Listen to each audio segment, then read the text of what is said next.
Sociopath. Understanding Sociopaths and Personality Disorders. Written by Albert Rogers. Narrated by Ramon Lopez. Introduction. For centuries, we have been fascinated by the stars. We looked up and we dreamed of reaching them. However, a far greater mystery lies closer to home, and unlike the stars, we have not even scraped the surface of this universe. Journey into a world unknown, the human mind. There are countless questions to be explored with the human mind. What makes us distinct from others? What is a sociopath? What makes a sociopath? Moreover, what differs a sociopath from a psychopath?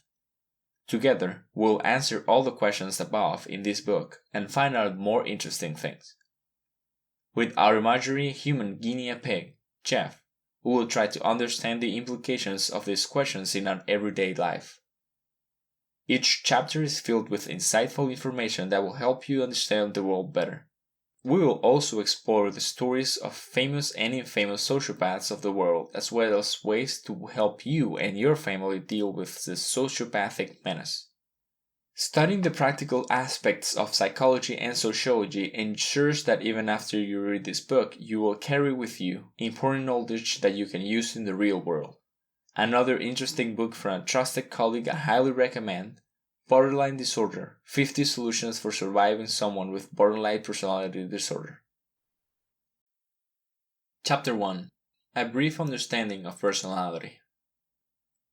Before we start dwelling in the realm of sociopathy, we must first understand a little about human nature. Sociopathy is a psychological disorder which affects someone's personality. Understanding sociopathy requires that we first define what personality is and that we establish a baseline. Personality, like most of the psychology's work, is a murky pond of knowledge. It is evident enough that it satisfies the requirements needed for it to become a scientific understanding, but it is also vague enough so that we cannot be entirely sure of it. As Max Planck famously quoted, science cannot solve the ultimate mystery of nature. Moreover, that is because, in the last analysis, we are part of the mystery we are trying to solve. Because of this inherent vagueness, psychologists have up to 5 different theories when it comes to understanding human personality. Many psychologists use the Big Five or the personality trait theory, but it's also worth studying the other 4 personality theories. With a clear understanding of the different theories, we will see how psychologists determine and measure someone's personality using tests derived from these personality theories. We will have to take a glimpse at the workings of the human psyche and understand the realm before we comprehend the monster in front of us. Understanding personality.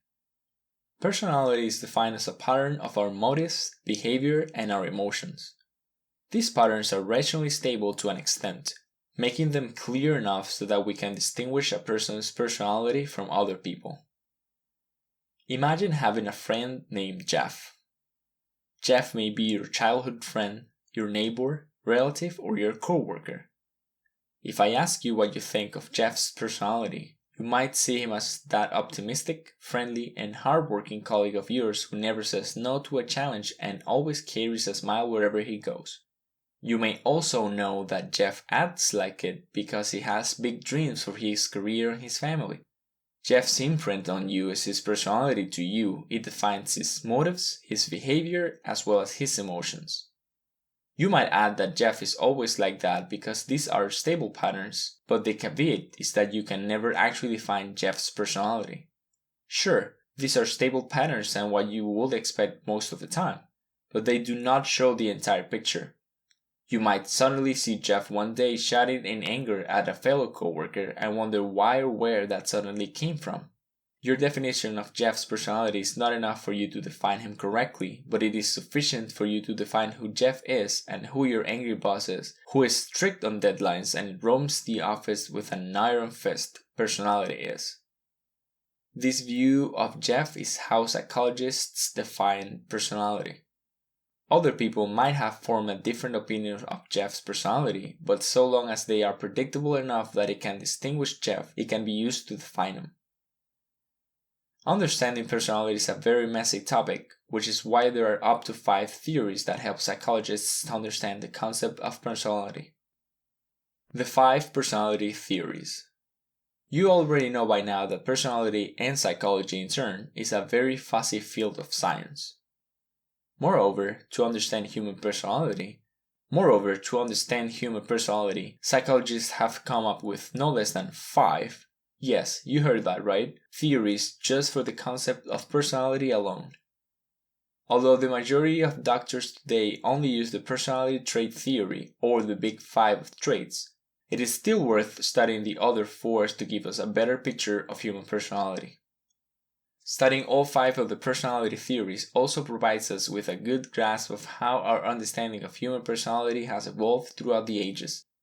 With this knowledge in tow, we will have a much better comprehension of sociopathy and conversely, the mind of a sociopathic individual. The psychodynamic perspective. The psychodynamic perspective of psychology might be lauded as the most popular and the very first dwellings of science into the actual nature of human personality. Though there might be psychodynamic theories out there, each of these theories can be traced back to Sigmund Freud, who is the most famous psychologist of the 20th and 21st centuries. Sigmund Freud is credited with pioneering in the field of psychology, especially in the psychodynamic perspective of personality. Another trait that is attributed to every psychodynamic theory is the idea that personality is a result of conflicts. These conflicts start as an external conflict. These external conflicts start when internal drives, such as our needs for superiority, aggression, and sexual drive, conflict with moral, legal, or social rules. These external conflicts are then brought inwards and are internalized by us. The resulting behaviors, emotions, and thoughts from these internalized conflicts are what creates our personality. Let's use Jeff again as an example. Let us imagine Jeff in the cafeteria eating his lunch when suddenly a fellow coworker spilled a hot mug of coffee onto Jeff's lap. Now, because of this, Jeff has an urge to aggression to shout at the coworker because he was not careful enough, but that urge of aggression is conflicted by social rules that require him to use diplomacy instead of violence at all times.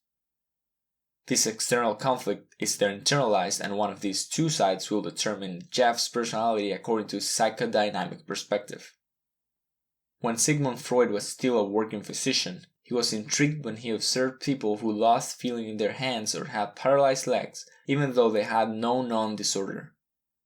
These odd symptoms were eventually resolved when the patients experienced moments of extreme anxiety or guilt. Because of what Freud observed, he theorized that there are hidden emotions inside the human mind that aren't readily accessible, which affects us unconsciously and without our knowledge. Freud thought of the human mind as an iceberg, where our consciousness is just the tip, while most of our personality is hidden below the surface in the deep abyss of our psyche. Freud thought that these hidden thoughts, urges, feelings, and emotions affect us. Freud thought of our iceberg minds as having 3 parts. The part that is seen above is called the conscious, which we access rarely every day. The second part is the preconscious, which lies beneath the surface. This part of the mind cannot be accessed readily and easily, but can be if we focus on them. The deepest part and most hidden part of the human mind, meanwhile, is called the unconscious. The unconscious part of our minds contains most of our primitive urges such as aggression and our sexual drives. Because these urges are primitive, we seek to repress this part of our mind. Repression is the autonomous removal of anxiety-producing thoughts from our awareness. We repress our unconscious mind because its primitive nature runs against social, legal, or moral rules that cause us anxiety. Most of our conflicts arise from our unconscious mind going against our conscious and preconscious minds. To describe the conflicting aspects of our human mind, Freud proposed that there are 3 structures to our personality: the id, ego, and superego. The id, according to Freud, lies beneath our unconscious mind. Id is already present at birth and contains only biological urges. Our id only seeks their gratification without any consideration to social, moral, or legal rules and customs.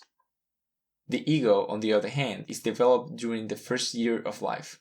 It is not synonymous with the word ego we carelessly use nowadays and which refers to someone's arrogant tendencies.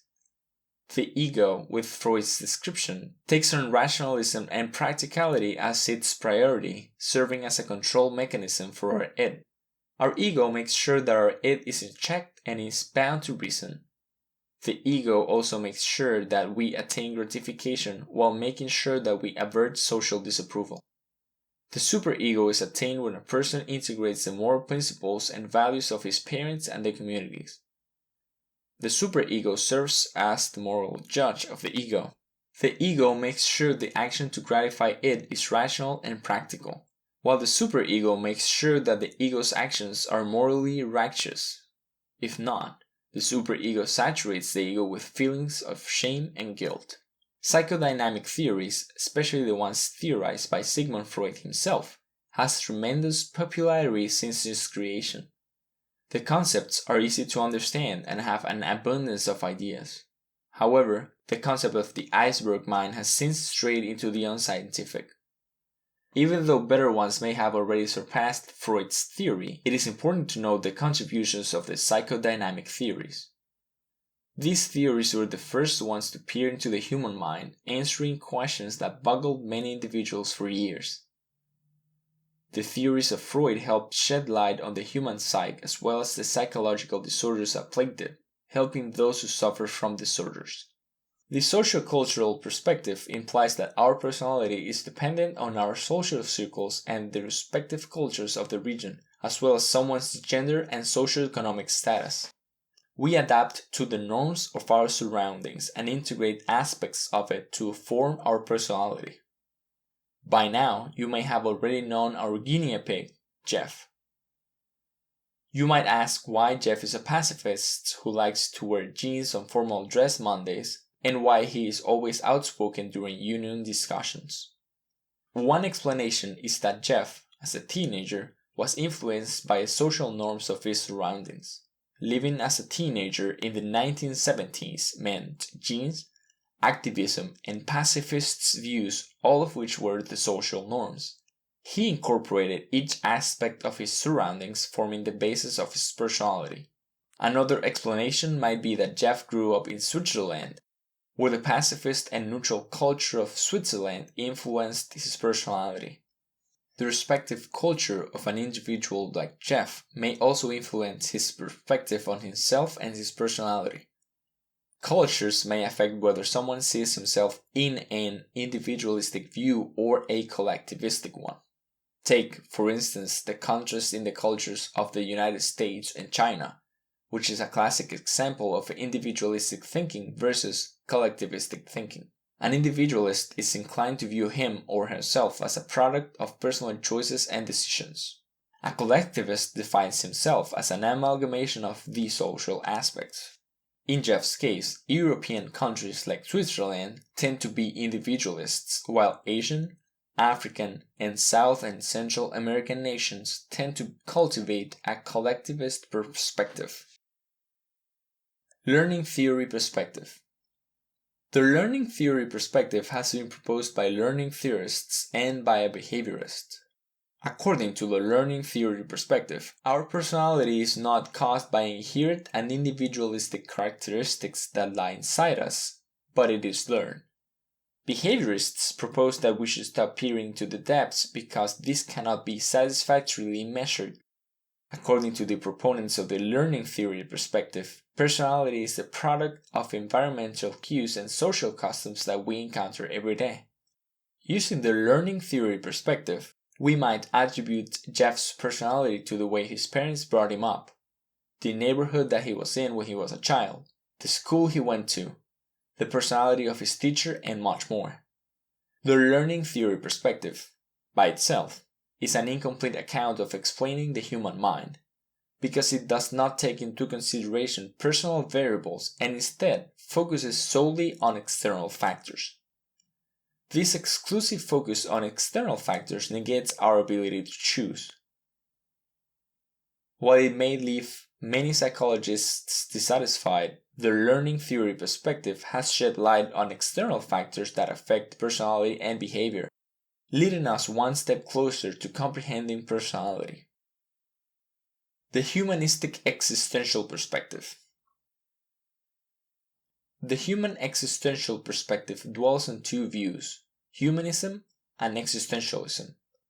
Existentialism is the view that people are free and are solely responsible for their actions, behaviors, and development. Humanism, on the other hand, proposes that we are capable of free choice and we have an infinite potential for good without the need for intervention. Generally speaking, the humanistic existential perspective views our personality as a struggle for achieving our full potential as well as our needs. According to Abraham Maslow's hierarchy of needs, we have an innate impulse to self-actualization or the fulfillment of our potentials.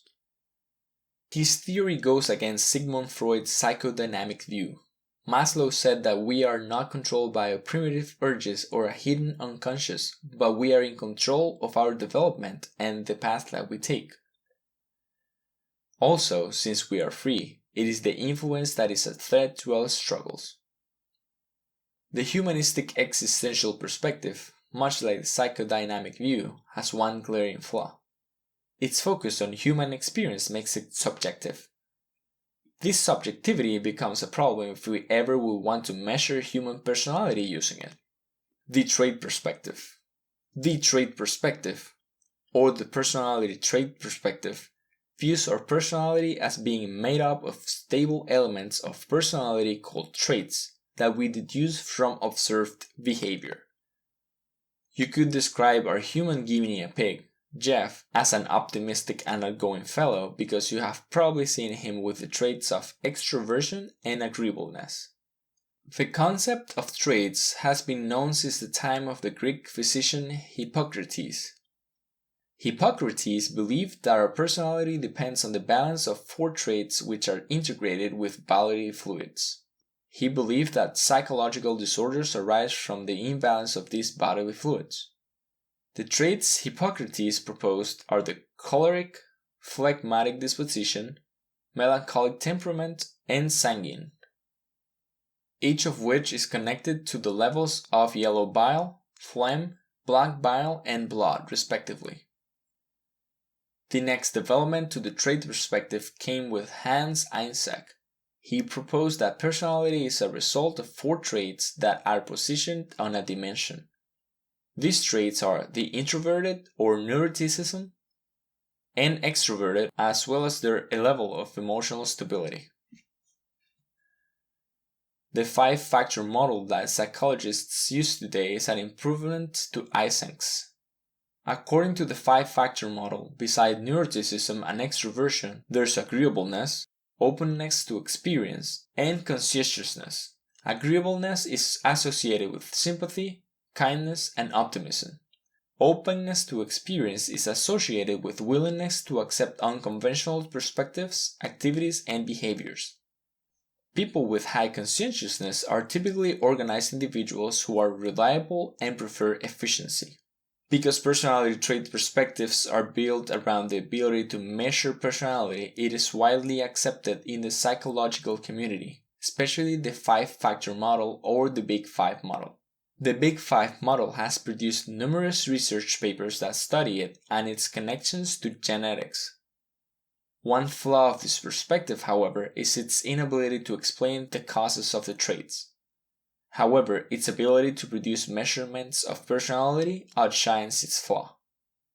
Measuring to an extent. When talking about measurements, psychological measurements are a bit tricky. Other fields of science have an easier time measuring variables since they mostly handle numbers, absolute numbers. For psychologists, there are no numbers to speak of when measuring human personality, so making tests and taking measurements is a little difficult. Tests are required to be reliable, valid, and could be standardized, meaning that the test could be performed in other individuals and still have fair, concise, and unbiased results. Fortunately, personality theories have made great strides in our understanding of human personality so that we can measure it to a satisfactory accuracy. Usually, for personality measurements, psychologists use two types: the personality measurement and the objective measurement. Projective measurements of personality are akin to fill-in-the-blank concept of tests. There are no correct answers, just the projection of the individual's personality. Hence, it is called projective measurement. People may be asked to tell what they see from an inkblot, like the famous Rorschach inkblot test, or tell a story about a given picture like the thematic apperception test, or TAT. The researcher determines the personality of a person based on the responses on each test. Objective measurement. Objective measurement. Objective measurement, meanwhile, employs a question and answer from the choices format. Individuals are asked questions, and then they respond by choosing from a set of limited answers. The most popular of these objective measurements is the Minnesota Multifaceted Personality Inventory, or the MMPI. The MMPI is the most widely used psychological test of personality around the world. Because of this, the MMPI is used by psychiatrists and psychologists to diagnose psychological disorders. Chapter 2: Psychological Disorder, Sociopathy. Now that we have understood some of the workings of the human psyche, there is one more question that needs to be answered before we can head on to the big question. What is a psychological disorder? First of all, psychological disorders are more rampant than most people may think. Because psychological disorder symptoms are not seen explicitly like many other illnesses, many sufferers are left without any treatment. Unlike heart disease, hypertension, or diabetes, psychological disorders are run silently within us. Psychological disorders have no open wounds, paralyzing pain, or high fevers to speak of. Most of the time, people just shrug and label psychological disorders as normal or outright untreatable. According to recent statistics, more than 1% of the global population has schizophrenia, most of which are left without any form of treatment. 1% might seem to be a tiny number, but with a population of 7.5 billion worldwide, that 1% amounts to roughly 75 million of schizophrenics alone.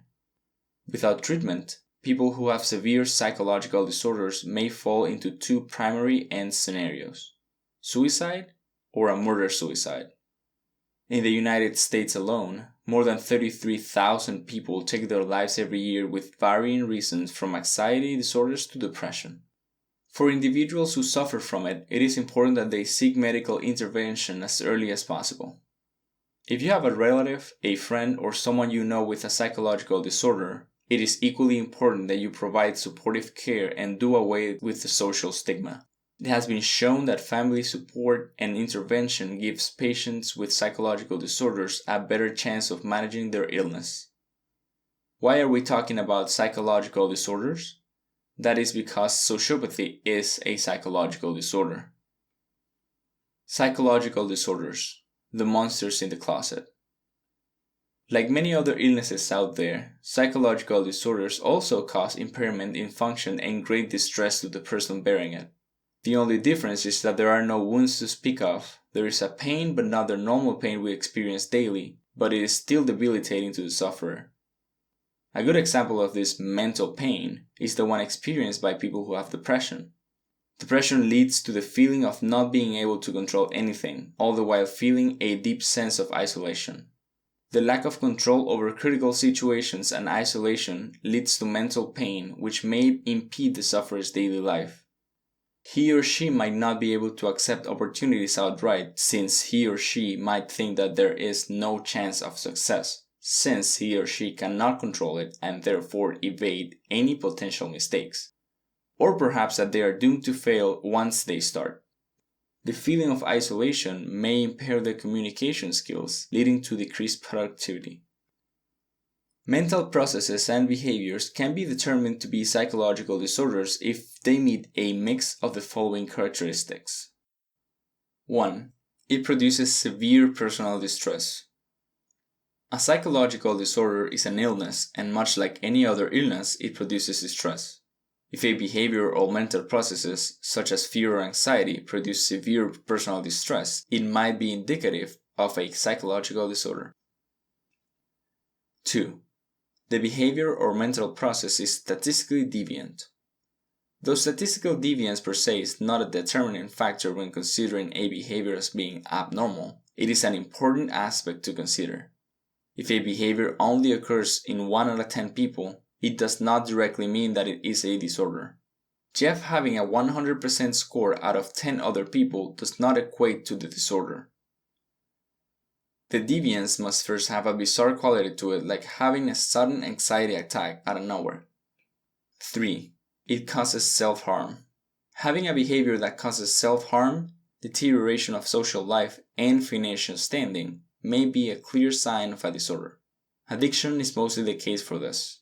Gambling on a regular basis might not be indicative of a psychological disorder, but if playing the casino causes you to lose track of your life, marriage, job, and lose money and properties, then it is a clear sign of a psychological disorder, especially addiction.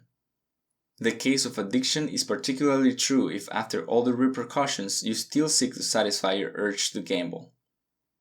4. The behavior is socially unacceptable. Because behavioral patterns may differ from culture to culture, the cultural background of the behavior must first be taken into consideration before judging it to be a disorder. Even if the behavior is statistically deviant, if the behavior is a staple of the individual's culture, however bizarre in quality it might be, it cannot be considered as abnormal or indicative of a psychological disorder. 5.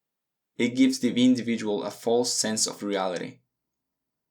A behavior might suggest that it is a disorder if it gives the person a false view of reality. While it might be a socially valid view to believe in ghosts, having ghosts literally talk to you or see them talk to you is a hallucination and is suggestive of a disorder.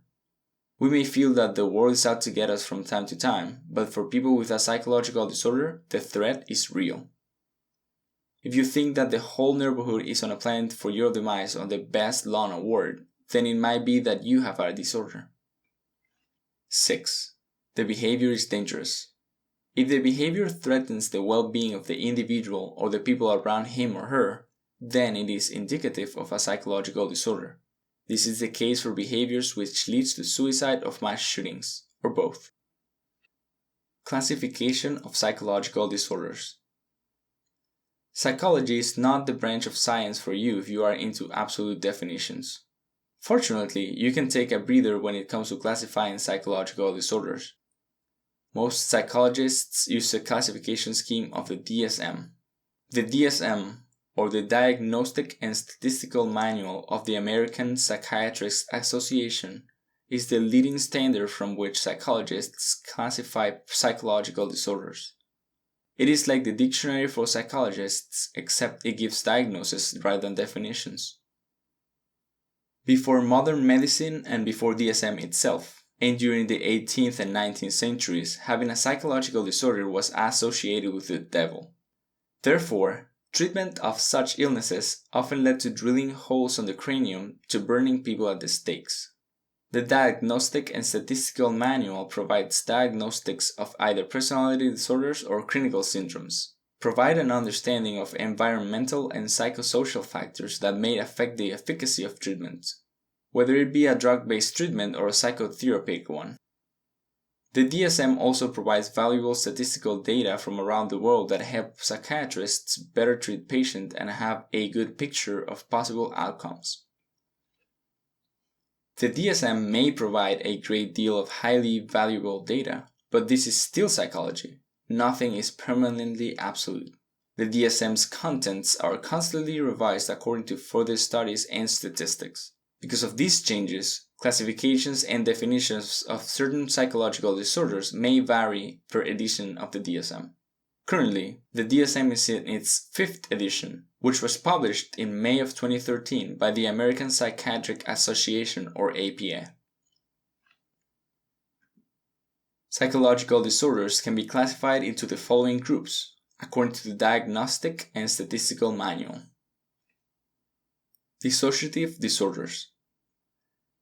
In a dissociative disorder, every aspect of personality a person has, including his feelings, emotions, behavior, thoughts, memory, consciousness, and even the knowledge of that individual's identity, is split. It is not yet very clear to psychologists, but according to cognitive psychologists, people who have dissociative disorders are those who have learned to repress bad memories. Dissociative disorder patients have learned to avoid anything that might cause anxiety, guilt, or shame. These memories might be abuses from their childhood, according to most psychologists. Another oddity of dissociative disorders is that cases of these types of disorders are only limited to North America, unlike other disorders which have cases around the world. While the DSM has listed many dissociative disorders, here are some of the most common types. 1. Dissociative amnesia. Dissociative amnesia is the inability of an individual to recall any important personal information. Unlike types of amnesia, this kind of amnesia is not caused by direct interaction of the brain, e.g., strikes to the head, injury to the head, or intoxication. Because it is not caused by such direct contact with the brain, it is considered a disorder. This disorder is usually caused by stressful events, such as one caused by warfare or surviving a catastrophic incident. Dissociative amnesia may last from as little as a couple of hours to years. 2. Dissociative identity disorder. Until recently, dissociative identity disorder was called multiple personality disorder, but has since been changed on the revisions of the DSM. In dissociative identity disorder, or DID, 2 or more distinguishable personalities inhabit a single person. This dissociative disorder is probably the most popular among all the dissociative disorders, since it has been a staple of popular media from news coverage to books and movies. The personalities that reside in, that inhabit that person, may have different characteristics from prescription glasses, memories, accents, and even allergies. Each personality may also have different reactions to certain medication. 3. Dissociative fugue. People with dissociative fugue suddenly leave their work or their homes and travel to another place, all the while losing all the memories that accompanied them before they left. Those with dissociative fugue often do not remember their past life or invent any. After treatment, patients of dissociative fugue do not remember any memories from their dissociative fugue selves. Schizophrenia.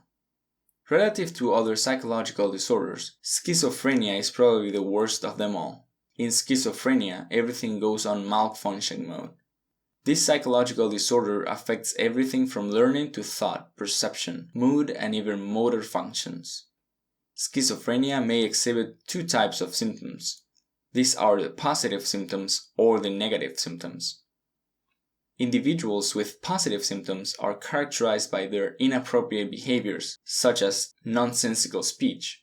In the early ages, people with positive symptoms were often thought of as witches who shout out evil incantations, agitated behavior, disorganized thinking, and hallucinations. People with the negative symptoms are characterized by inhibition.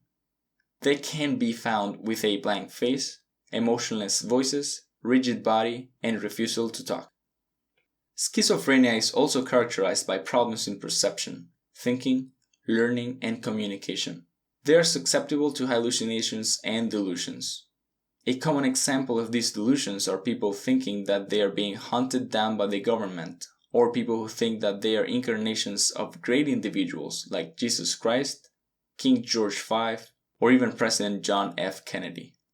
Although schizophrenia has some general characteristics, it has been divided into 3 major categories. 1. Disorganized schizophrenia. An individual's inability characterizes disorganized schizophrenia to create a coherent thought. Their speech makes no sense, along with incoherent delusions, hallucinations, and emotions. They also neglect personal hygiene, especially bladder and bowel movements. 2. Paranoid schizophrenia. People with paranoid schizophrenia tend to have complex, systematic delusions accompanied by auditory hallucinations. 3. Catatonic schizophrenia. Among the other forms of schizophrenia, the catatonic type is the most unusual. Catatonic schizophrenia is the impairment of the body's motor functions. People with catatonic schizophrenia often show moments of agitated activity and stupor. Individuals who have this kind of schizophrenia also maintain odd postures for extended periods of time, even if these postures cause stiffness and swelling. Mood disorders. Mood disorders manifest as a problematic expression of emotions. These problems are usually found to involve moments of happiness and sadness. For disorders like major depressive disorder, these moments of sadness are prolonged and sometimes without reason, unlike the usual circumstances that cause a person to feel sad. It has been widely believed that people with mood disorders, especially major depressive disorders, have an external locus of control. Having an external loss of control means that those individuals think that they do not have control over the events and conflicts that happen in their lives. Researchers have also found information tying learned helplessness with depressive disorders. It is also believed that mood disorders are hereditary, since these disorders are often associated with neuroticism, a trait that is hereditary. Depressed individuals are also found to have problems with the utilization of the neurotransmitter serotonin. 1. Major depressive disorder. Normal people experience sadness, low self-esteem, crying, feelings of hopelessness, and even thoughts of suicide. However, for people with major depressive disorder, these symptoms are even more severe. People with major depressive disorder may find themselves with prolonged sadness even without reason. For usual people, sadness may last for hours or days, but for people with major depressive disorder, sadness may take weeks, months, or even years. Patients with a much more severe form of major depressive disorder may also experience psychomotor retardation. 2. Bipolar disorder. Bipolar disorder or manic depressive disorder can be thought of as a coin.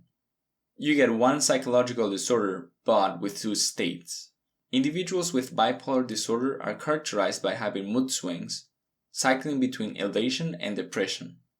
The first side of the coin is the manic phase, which shows excessive elation, excitement, or agitation. The other side is the depressive side. This side shows all the signs that can be seen in people with major depressive disorder. Somatoform disorders. Somatoform disorders are characterized by people believing that they have physical symptoms even though they are perfectly healthy. A person with a somatoform disorder may experience blindness, pain, or other sensations in his or her body even though there are no abnormalities or problems that can be found. 1. Hypochondriasis. People with hypochondriasis believe that they have a severe or major medical illness even if they do not have one. These individuals often talk to several doctors to resolve their belief.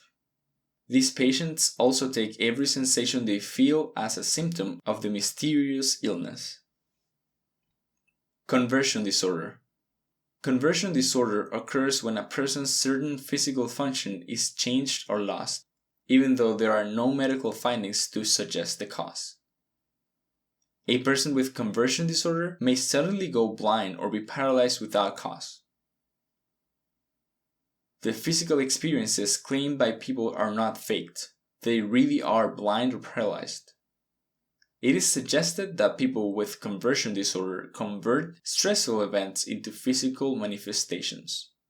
A person who has recently witnessed a killing or atrocity may suddenly go blind. Anxiety disorders. Anxiety disorders are characterized by unwarranted feelings of extreme anxiety. These feelings are triggered even for no apparent reason, and when they do, they are debilitating. Psychological symptoms may include severe fear, inability to relax, and extreme nervousness. Physical symptoms include heightened blood pressure levels, fainting, and trembling.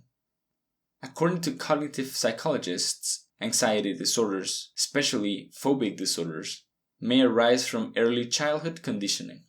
It might be that we have learned these reactions from our parents when we saw them react to the same stimuli early in our childhood.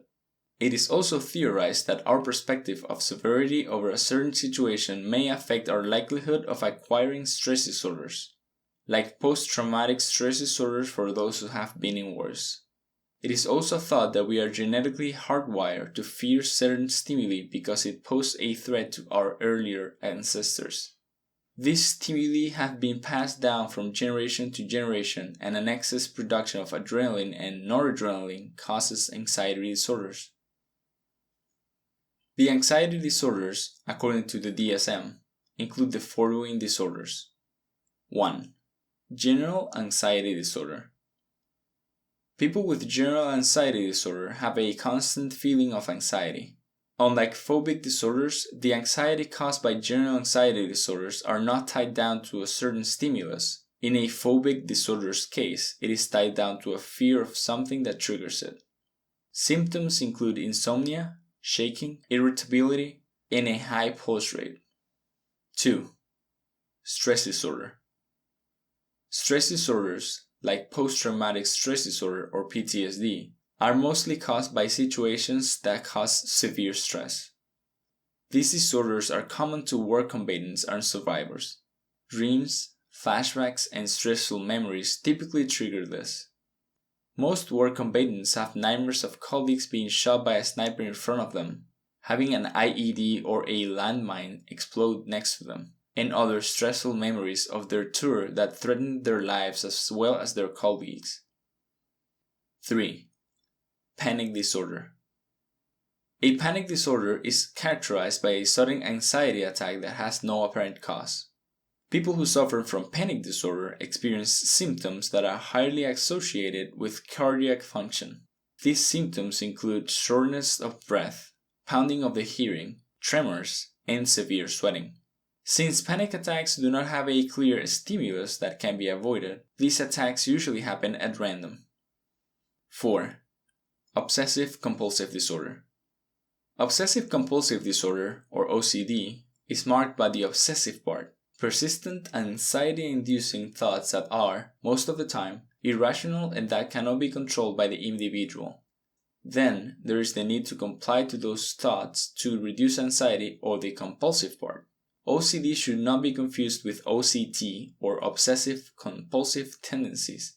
Unlike OCD interferes with daily life activities to the detriment of the individual bearing the illness. OCT and OCD are similar in concept, but OCT is not as severe as OCD, and OCT tend to be the norm for certain populations. 5. Phobic disorder. Phobic disorder is the excessive fear of situations or objects. These fears are mostly irrational, such as fear of non-venomous spiders or the fear of heights. Because of these fears, individuals with phobic disorders may find themselves unable to do certain tasks. For people who have agoraphobia, this means that they are unable to venture out in the open because they fear heavily crowded areas. Personality disorders. Personality is a distinct pattern of behavior, motives, and emotions. However, for people suffering from personality disorders, this is not the case. Instead of a pattern of different behavior, motives, and emotions, they have a fixed personality. Because of this rigidity, their personalities become maladaptive and cause stress to them and the people around them. Researchers have found that some personality disorders could be transferred from generation to generation. It was also found that the personality traits obtained by individuals with personality disorders are extreme variations of normal personality traits. Many psychologists attribute many personality disorders to the way we were brought up. The experiences we had as a child might affect the way we interpret social interactions. People with personality disorders might perceive most social interactions as threats and thus act accordingly. This is especially true for people with antisocial behaviors. The DSM lists following disorders as personality disorders. 1. Paranoid personality disorder. Individuals with paranoid personality disorder have a propensity of translating another people's behavior as threatening. Unlike those who have paranoid schizophrenia, people with paranoid personality disorder do not experience disorganized thinking. However, because of this false assumption, sufferers of paranoid personality disorder do not trust the people around them, causing their relationships with the people around them to deteriorate. Schizoid personality disorder. Individuals with schizoid personality disorder are uninterested in relationships and often have dull emotional responses. This means that they are unable to develop sincere feelings for others. People with this disorder have a problem maintaining long-term relationships and have generally few friends.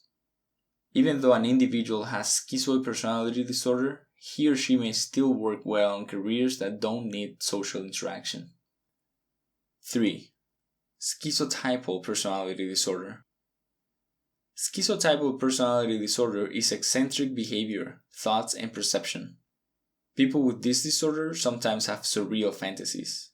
Unlike schizophrenia, they experience severe hallucinations, delusions, and motor impairment. Because of the eccentric nature of the individuals with schizotypal personality disorder, they only have few friends and have poor social skills. 4. Avoidant personality disorder. Avoidant personality disorder is the reluctance of an individual to enter into a relationship without a guarantee of acceptance due to the fear of being criticized or rejected. People with this disorder have a very small social circle that is mostly comprised of close relatives and friends. 5. Borderline personality disorder. When a person has borderline personality disorder, they show a very volatile view of themselves, the pattern of their moods and relationships. They tend to dichotomize others as being good or bad, praising someone when their expectations are met and then expressing disdain when they are not met. Symptoms also include unstable mood patterns, often switching from one extreme to the other. 6. Antisocial personality disorder. Antisocial personality disorder, or more commonly known as sociopathy, is another one of the widely known psychological disorders. People with antisocial personality disorder often have charismatic personalities and seem to have a slightly higher than average intelligence. Sociopaths can be manipulators, since they do not care about the consequences of their actions towards other people. Because of their somewhat toxic nature, they tend to have fewer friends. Even though parents or colleagues reprimand psychopaths, they are not able to control these impulses. For more specific information about personality disorders, take a look at these books by me, Albert Rogers. Bipolar Disorder 1, Bipolar Disorder 2, OCD, Social Anxiety, Hoarding, Schizophrenia, and Narcissist. Sociopathy.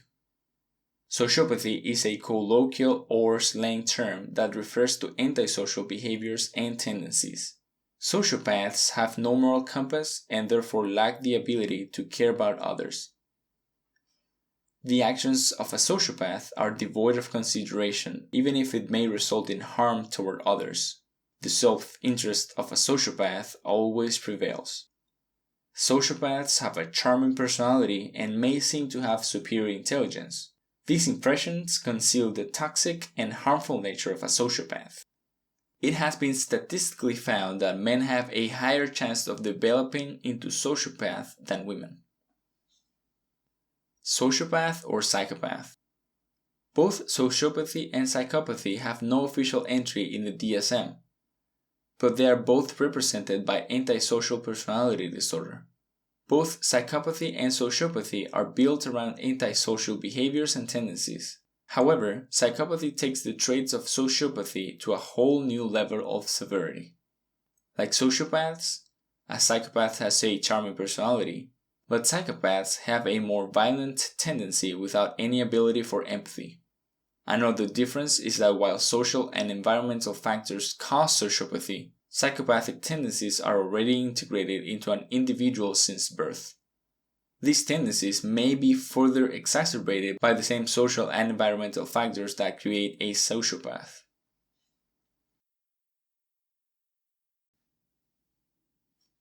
Chapter 3: Sociopaths of the World. Now we have a clear picture of what sociopathy is and what psychological disorders are. However, what can one psychopath do to the world? I have not seen the world burn just because one lone sociopath was not treated properly. You might be right about the world not burning because one sociopath forgot to talk to a doctor. However, on the other hand, my world may not be burning, but yours could be. Because of the stealthy nature of sociopathy and the general lack of knowledge of many people regarding psychological disorders, sociopaths are free to roam and inflict their counterproductive and toxic nature. Do take note that when it comes to psychological disorders, the enemy is not the person bearing the disorder, but the disorder itself. It should be clear by now that psychological disorders enslave anyone who is in their powers. Patients are simply slaves to the tempest of the disorder. Sociopathy, like a parasite, doesn't outright kill its host, but it sure does much damage. People affected by sociopathy are still walking, talking, and breathing individuals. They can be anyone from as inconsequential as a stranger from the street to as threatening as a warlord or a president. So, to give you a scope of what a sociopath can do, we will look at the stories of some of them and let us see how close they were to having burned the world down to a certain extent. Stories from the sociopathic corner. These people are, without a doubt, the worst of the worst when it comes to sociopathy. Though there might be a low possibility that you will encounter a sociopath like the ones we're going to talk about, it is important to know just how much destruction, chaos, and sadism a sociopath can create. Knowing these people helps us better guard ourselves and motivates us to increase and better our defenses. Reinhard Tristan Eugen Heydrich.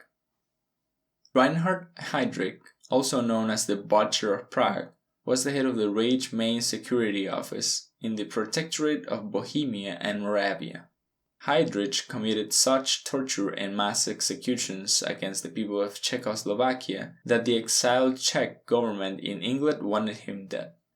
The executions committed by Heydrich during his reign as the head of the Reich Main Security Office were so atrocious and effective in the killing of Jews that Hitler lauded his efforts as the ideal for Nazi members. Heydrich committed his crimes without remorse toward the cries and pleas of the people he killed. Heydrich was also a member of the 1C Conference, a meeting of senior Nazi officials which formalized the plans for systematically eliminating Jews. Fortunately, karma would eventually catch up to the Butcher of Prague. On May 27, 1942, the Czech carried out their assassination attempt. A bomb that was thrown on his Mercedes 320 mortally wounded him, and on June 4, 1942, Heydrich died while in a coma. Vlad III, Prince of Wallachia. Vlad III, Prince of Wallachia, Vlad the Impaler, or Dracula for some horror fans, is another extreme sociopath. Vlad III is known for his way of executing people who fell on his bad side. He impaled them, and if they were lucky, he would stake them in the chest or the abdomen. But for many of his victims, this was the least excruciating punishment. While it is not true that he drank the blood of his victims, Vlad did prefer long, painful torture. He sought to prolong the life of his captives just to inflict pain on them and prolong their suffering. In short, he did this for fun. Vlad did not care about whom he killed. Men, women, children, and even infants were brutally murdered, a true mark of a sociopath gone wrong. Vlad had plenty more cruel atrocities, but we may never know of it again, since there weren't definitive records of his killings. But one thing is for sure, he will not be coming for you in the middle of the night, because, just like Heydrich, he was assassinated. Joseph Rudolf Mengele. Joseph Rudolf Mengele, commonly known in concentration camps as the Angel of Death, was the chief mad scientist of the Nazis, though some people say that Mengele did his work solely for enjoyment.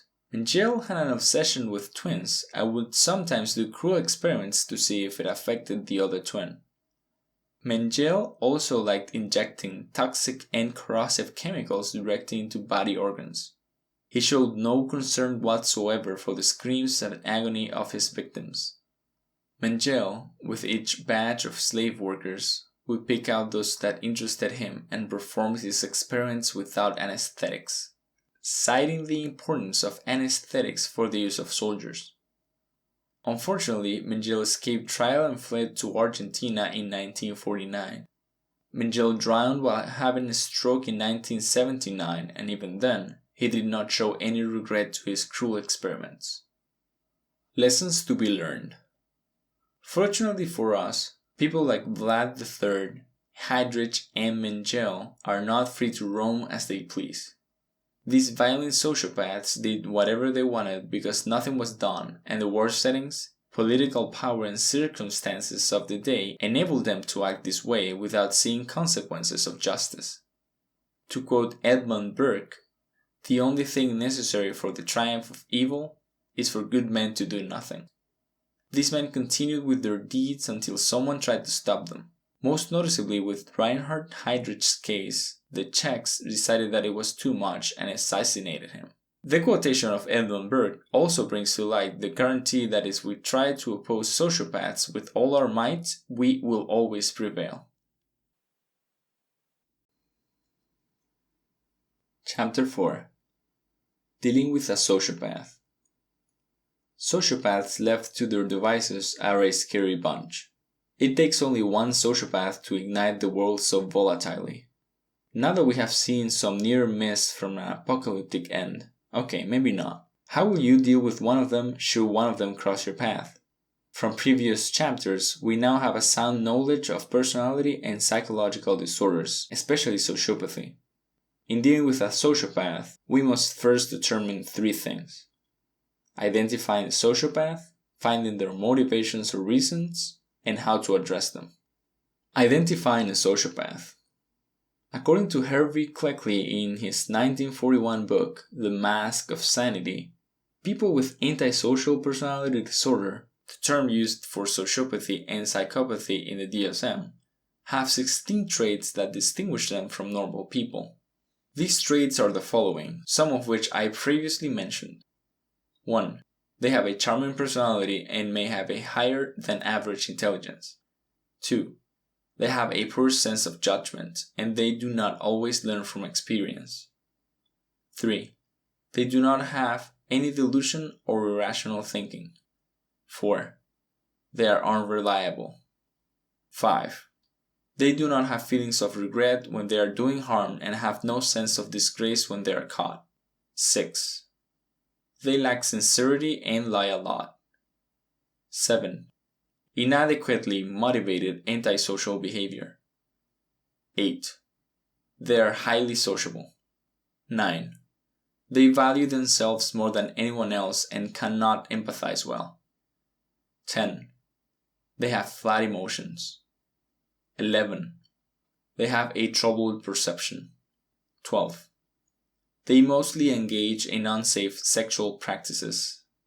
13. They are insensitive toward the people around them. 14. They threaten others with suicide, but they do not engage in it. 15.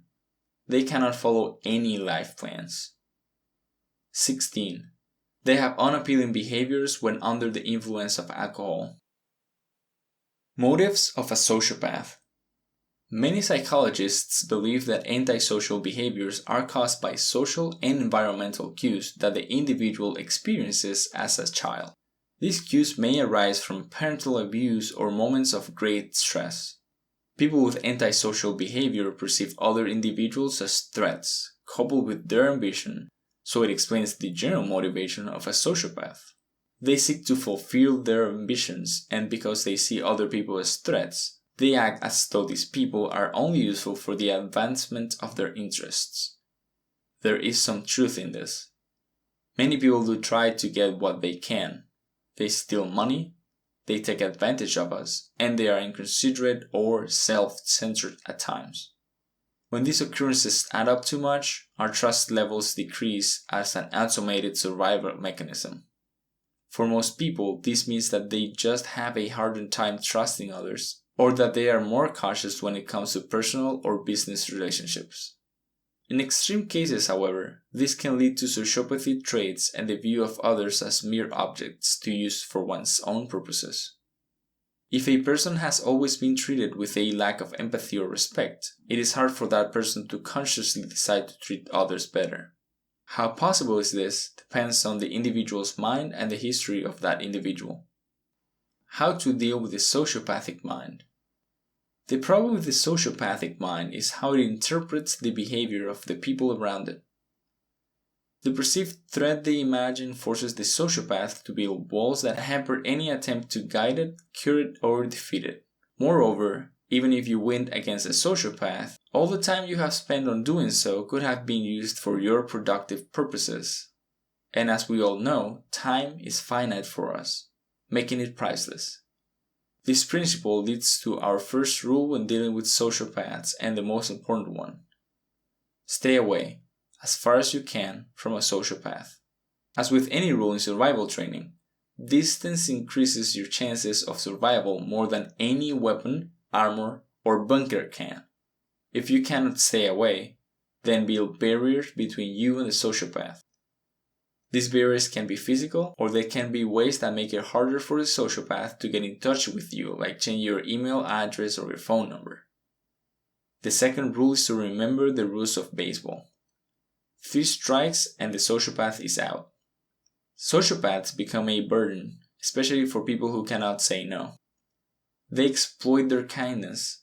They know that you will always give them a chance no matter how many times you may catch them. As a rule of thumb, give them 3 chances, especially if you do not know if he or she is a psychopath. The rule of threes gives both sides a solution where everyone benefits, preventing exploitation and abuse. The first offense might be because of a misunderstanding or neglect. The second might be an unforeseen interruption, while the third offense is inexcusable. After the third strike, it is better to run away with what you have rather than expect a sociopath to cure him or herself overnight. The third most important step is to starve the sociopath with information. Social interactions lie at the heart of a sociopath's toolbox. They exploit and use any information they gather as leverage against you. Even something as simple as birth dates can be used by a sociopath to construct a nefarious plan to control you. When dealing with sociopaths, it is important that you keep information regarding your personal life. If he or she is a coworker, then it is best to talk about work-related material and not your childhood experiences. Without the personal information they need, they will have a lesser chance of getting a firm grip on your life. Just like what I said earlier, build a barrier between you and the sociopath. You have to protect yourself, even if you do not condemn that person. If you cannot outright disregard a sociopath and he or she tries to squeeze information out of you, change the topic to neutral ones like the weather.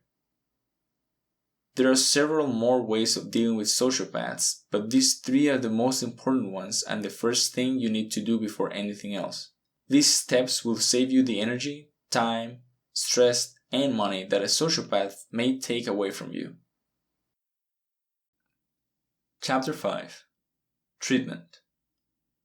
Psychological disorders, especially sociopathy or antisocial personality disorder, are the monsters that reside in our minds. These illnesses take into hostage whoever is unlucky enough to have them. By now, we should already have the mindset to see that the person with a psychological disorder is not the one with the problem. The problem is the disorder itself. Treatment has always been the most critical part when it comes to psychological disorders, because although these disorders are of the mind, they are treatable and perhaps not manageable, unlike other illnesses such as cancer. Unfortunately, psychological disorders and the patients who have them are less likely to be treated because of the stigma surrounding these kinds of disorders. Another reason may be that the person with the disorder or immediate family members may be in denial, because they do not want to see that person as being labeled with crazy. They may skip treatment because of money reasons or cannot face the fact that they, or someone in their family, has traits of insanity or a deviant mind. They uphold an image to themselves and the rest of the world because of a lack of self-esteem. Moreover, because there are no immediate symptoms of these disorders, most patients and family members simply ignore these illnesses. It is not a secret to many that people who have psychological disorders have mostly been shunned by society. Rather than help patients, we have spent most of our human history into isolating these patients, further alienating them from a society whose care and guidance they badly needed. It's not easy. I personally know a 9-year-old boy who has symptoms of schizophrenia, and it runs in the family, and he came to me one day and said that other kids won't let him play with them. When I play with him myself, I find him to be awkward and annoying too because of his possible, undiagnosed so far, disorder, so I see their dilemma. Early on in history, most, if not all, of the people who have psychological disorders were either left to die or were subject to persecutions. These people underwent staples of witch hunts and other cruel punishments. Treatment for people who have such illnesses were either death or cures that may eventually lead to their death. Having a disorder in the early age would mean living way below the poverty line, such as being beggars or prostitutes. Because of the dire living conditions, many will find themselves in prison. Those who were lucky enough may have found care and support in proper asylums, monasteries, or retreats. Care for people with psychological disorders started with asylums. The early asylums were European monasteries who cared for patients. However, asylums were not made to treat people with psychological disorders. These institutions were built primarily to contain patients and remove them from a society that feared them. With this institutional structure, the population in asylums kept growing, and soon enough asylums became a cesspool of disease, filth, and unneeded suffering for patients. Patients laid in filth, while nurses and other staff subjected these patients to cruel treatment. Only in the 18th century, with the advent of reform movements, did treatment improve. However, even then, many asylums continued to operate until the late 1950s when mental hospitals replaced them. Mental hospitals are geared towards curing and alleviating the distress patients experience. These kinds of hospitals help patients continue their lives without the fear of being bound by their illnesses. Still, attention towards psychological disorders are still low, and many mental hospitals and institutions lack the proper budget that is needed in addressing the hidden epidemic of the mind. Psychotherapy. When it comes to dealing with psychological illness, we have psychotherapy. Psychotherapy has many kinds, but they all adhere to the same principles in treating patients. All kinds of psychotherapy use our knowledge of psychology, its principles and theories to augment the behavior, feelings, and thoughts of the patients. These augmentations are through a systematic interaction between the therapist and the patient. Psychotherapy is mostly used by people who have psychological disorders, but it may also be used to help individuals resolve other less severe but similar problems, especially when coping and overcoming current situations related to the social aspects of their lives. It can also be used by people who simply want to gain a better understanding of themselves. Effectiveness of psychotherapy. For decades, the effectiveness of psychotherapy has been debated. Some psychologists argue that psychotherapy does not improve the recovery rate of patients, while other psychologists say that it may be worse than having no treatments at all. Due to the fog of doubt that covers psychotherapy, many researchers have engaged in challenging the effectiveness of psychotherapy. According to the findings of the researchers, not all therapies work, and if they do, they are only effective for a specific disorder. Psychologists call the practices or therapies that are effective evidence-based practices. Forms of therapy. Psychodynamic therapy. Psychodynamic therapies are based on Sigmund Freud's theory. These therapies emphasize conflicts that begin early in childhood and internal conflicts that give rise to psychological disorders. It involves moving around psychic energy from the id, ego, and superego. Traditional psychodynamic therapies make use of Freud's psychoanalysis. Psychoanalysis, according to Freud, helps give a better comprehension of the conflict by peering into the depths of the mind.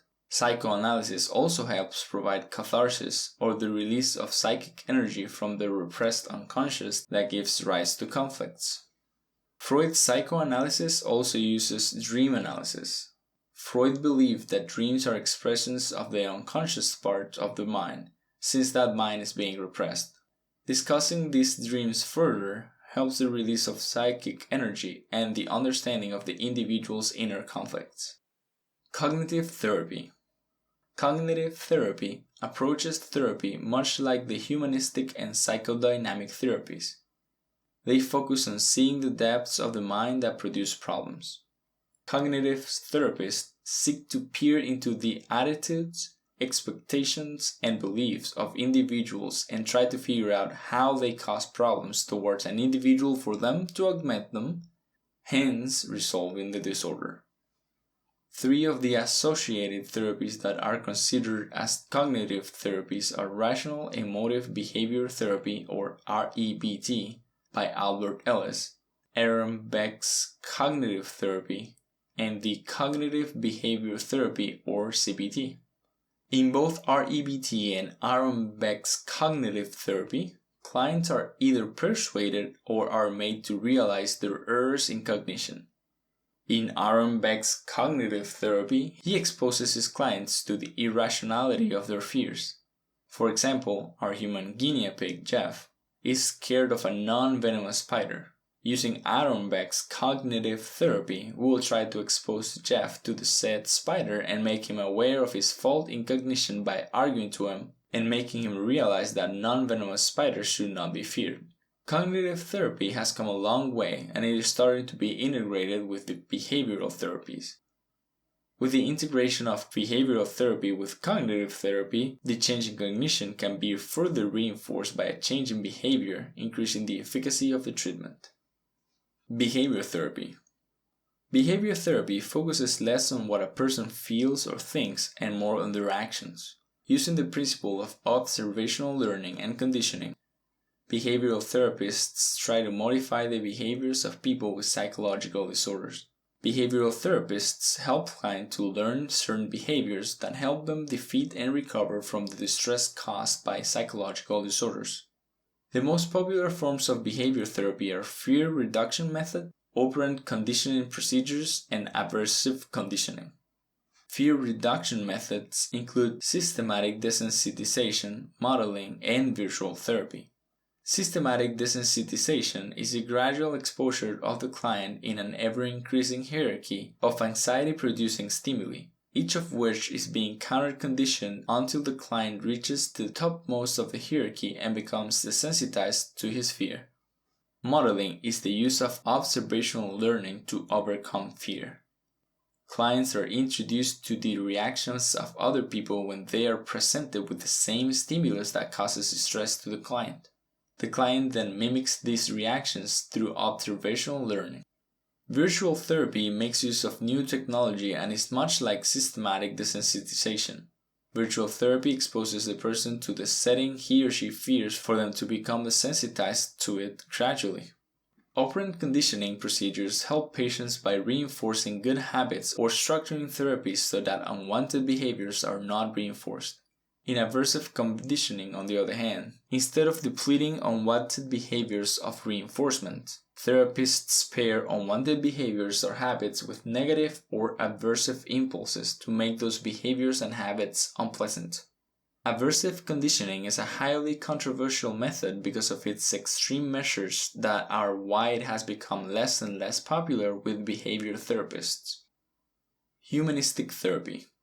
Humanistic therapies work with the same principles as psychodynamic therapies. They focus on the unconscious mind and the inner conflicts that it creates.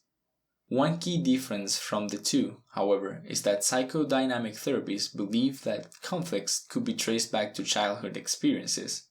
Behavior therapies do not. Instead, they focus on the current experiences. There are two well-known forms of humanistic therapy: Fritz Perls' Gestalt therapy and Carl Rogers' client-centered therapy. According to Fritz Perls' Gestalt therapy, people have parts of themselves that they reject and sometimes wear masks to hide those parts they perceive as unacceptable. With his therapy, Perls helps his patients accept these aspects of themselves and integrate them, thus the term Gestalt. Only after integration can people address these problems. Taking responsibility for those aspects will give the individual the ability to control it, according to Perls' Gestalt therapy. Carl Rogers' client-centered therapy takes the same principle that Fritz Perls used in his Gestalt therapy. It aims to help individuals accept the aspects of themselves that they reject or hide for them to control them. The client-centered therapy fulfills its aim by providing a welcoming atmosphere which doesn't restrict clients in expressing themselves. With the freedom they are given, clients can explore themselves even better and are able to accept the aspects of themselves that they reject. Group therapy. If you know the word Alcoholics Anonymous, then you might imagine people sitting in a circle with each of them telling stories of themselves and how they try to overcome their problems. Group therapy works by pulling people with the same problems and letting them share experiences, while a leader gives them support and also administers the preferred form of therapy, whether it is behavioral therapy, humanistic therapy, psychodynamic therapy, or cognitive therapy. Group therapies have an advantage over individualized forms of therapies since it has a larger pool of experiences and perspectives. Individuals may draw support from the group itself. Biological therapy. The therapies discussed above are not the only factor in the psychological nature of psychological disorders. Biological therapies treat disorders not as conflicts arising from childhood experiences of primitive urges. Biological therapies tap into the inner workings of the nervous system, the hormones, and neurotransmitter to treat psychological disorders. Drug therapy. Drug therapies work by using chemicals to manipulate our nervous system and resolve specific issues. These drugs include antipsychotics, antidepressants, mood stabilizers, and anti-anxiety drugs. Antipsychotics or major tranquilizers are used mainly by people with schizophrenia. Antipsychotic drugs work by blocking dopamine receptors to reduce hallucinations, delusions, and agitation commonly experienced by individuals with schizophrenia. It is believed that the overactivity of dopamine, a neurotransmitter in the brain, leads to schizophrenia. Antidepressants, as the name implies, are used on people with major depressive disorder or depression, but may also be used by people with obsessive-compulsive disorder or OCD, agoraphobia, panic disorder, and eating disorder. Antidepressant drugs work by increasing the levels of serotonin and noradrenaline in the body, since it is believed that depression is caused by problems in regulating serotonin and noradrenaline levels. Anti-anxiety drugs are used to treat people with general anxiety disorder, panic attacks, and sometimes insomnia. Many of the anti-anxiety drugs belong to a class of drugs called benzodiazepines and work by reducing the activity of the central nervous system or CNS. The reduction of CNS activity also reduces the symptoms associated with anxiety disorders, which include an increased heart rate, sweating, chills, and nervousness. Mood stabilizers are given to people with bipolar disorder. The most common mood stabilizer is lithium carbonate in tablet form. Although the efficacy of lithium has been proven, it is not yet known how lithium affects the neurotransmitters in the body. Electroconvulsive therapy, or ECT, is done by passing an electric current through the patient's head, causing convulsions and unconsciousness. The procedure has been widely used during its time because of an erroneous assumption that it treats psychological disorders, but has now been only reserved for patients with depression who do not respond to antidepressants. Psychosurgery. Psychosurgery has been controversial since its first inception. The very first form of modern psychosurgery was lobotomy. Lobotomy was done by severing the neural link from the prefrontal lobes to the thalamus. While many proponents of the procedure at that time attested to the efficacy of the treatment, further studies have shown that lobotomy might have worsened the conditions of the patients who underwent the procedure. Today, psychosurgery still exists, but with stricter guidelines and a great deal of research to back it up. Psychosurgeries are only performed as a final option when psychotherapy and biological therapies do not work. Conclusion. Our world is composed of different individuals with distinct personalities. It is always a good measure to try to understand the distinction between the personalities we meet. Through this, we gain a better understanding of their motives, behaviors, and whether they are good for us or not. The more we know, the better we understand ourselves, which helps us improve our lives. The world will also benefit from the information we acquire, because one less victim of a sociopath is one more productive member of society, and one less victim of a psychological disorder.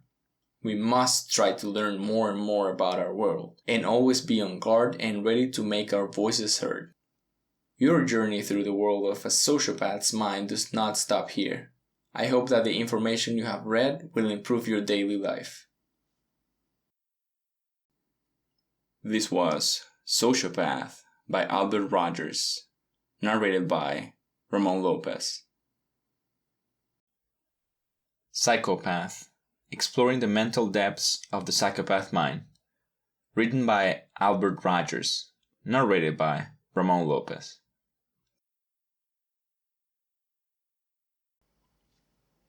Introduction. Psychopathy and sociopathy are two personality disorders commonly linked to serial killers or criminals. In truth, however, there is so much more to psychopaths and sociopaths than meets the eye. In this book, you will find out the true nature of this condition and the people who have it.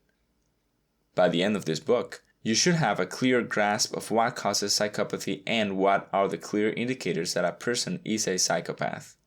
More importantly, this book will teach you how to prevent being manipulated by one. Chapter 1. What and who is a psychopath? Psychopaths have gotten lots of attention over the years, but very little information today is accurate. Considered as a personality disorder, psychopaths are often seen as cold-blooded serial killers or those who have the potential to become serial killers. This is not surprising considering how one of the most popular serial killers today, Ted Bundy, is dubbed as a psychopath. Still, others may argue that he is a sociopath instead. Psychopaths versus sociopaths.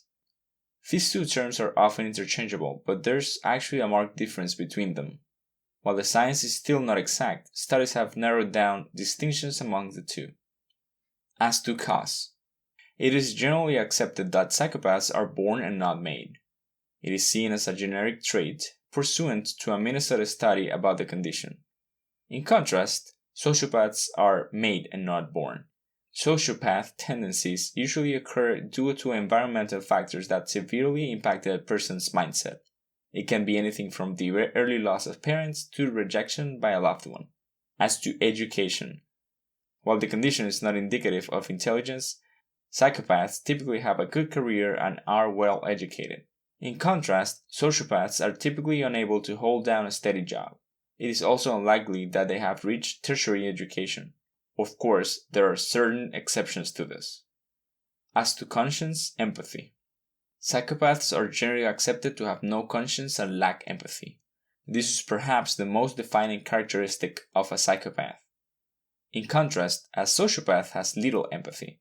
They have a conscience, but this is not exercised greatly. As a result, psychopaths form no attachments, although they may act like they do, while sociopaths form little attachments to certain groups or individuals. As to behavior. Psychopaths exercise excellent control in their own person and try to extend this to their surroundings. They are known to be highly manipulative, as opposed to sociopaths that suffer from erratic behavior. Sociopaths are more likely to be aggressive and violent. As to crime, note that being a psychopath or sociopath is not tantamount to being a criminal. Those who do fall into a life of crime, however, tend to follow a general pattern for their acts. Psychopaths are meticulous and plan ahead, taking calculated risks and ensuring that the evidence is minimized, if not wiped clean entirely. Sociopaths are more out of control and tend to commit violent or physical crimes. Nowadays, psychopaths are more geared toward organized crime, fraud schemes, and the like. Psychopath versus narcissist. Many people make the mistake of using these two terms interchangeably. There's actually a marked difference between the two in that all psychopaths are narcissists, but not all narcissists are psychopaths. Narcissism is a personality disorder recognized by DSM-5, or the Diagnostic and Statistical Manual of Mental Disorders. It is characterized by a grandiose sense of self-importance and a need for excessive admiration from others. Narcissists may also lack empathy and believe that they are entitled to many things in life, even if they don't necessarily work for the same. Narcissists often fantasize about holding extreme amounts of money, power, control, beauty, success, and so on. They believe that they are unique and thus deserve to be looked up to by others. A narcissist is not necessarily a psychopath, since some of the characteristics of the psychopath may not be present in a narcissist. However, narcissism is an essential characteristic of a psychopath. The degree of narcissism also matters. Psychopaths often fall within the extreme scale of self-grandiosity, while some narcissists are not as excessive in their belief of self-importance. Psychopath versus antisocial personality disorder. Despite the apparent popularity of the terms psychopath and sociopath, it is interesting to note that both personality disorders are not mentioned in the Diagnostic and Statistical Manual of Mental Disorders. The recognized mental disorder that is closest to the definition of a psychopath is antisocial personality disorder. As to diagnosis, however, psychiatrists do not diagnose an antisocial personality disorder without a prior diagnosis of conduct disorder. Thus, professionals often make use of antisocial personality disorder instead of psychopath. Myths about psychopaths. Since psychopaths are often mistaken for serial killers, it's best to first get the myths out of the way. Here are some of the things you might have heard about psychopaths but aren't completely true. Psychopaths are insane. Psychopaths are not insane. They function perfectly well within society's boundaries, but is differentiated in their way of thinking. Many psychopaths are actually upstanding members of society or have managed to make a success out of their lives. Psychopaths are criminals. A large portion of psychopaths end up as criminals due to their inability to control or properly manage impulses and the constant need for stimulation. As you'll learn later on, however, crime as a career is just one of the options a psychopath has for employment. There are currently jobs available that naturally attract the psychopath, and many of these are perfectly acceptable and even celebrated within society. You're either a psychopath or you aren't. Don't expect that all psychopaths are like Hannibal or Ted Bundy. Psychopathy actually exists on a spectrum, which means that while some characteristics of a psychopath are strong, some may be weak and therefore easily controlled.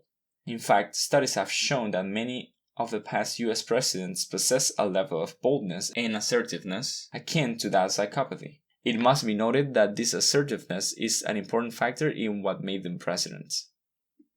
You can self-diagnose psychopathy. While there are definitely lots of online tests to help diagnose psychopathy, none of these are legitimate.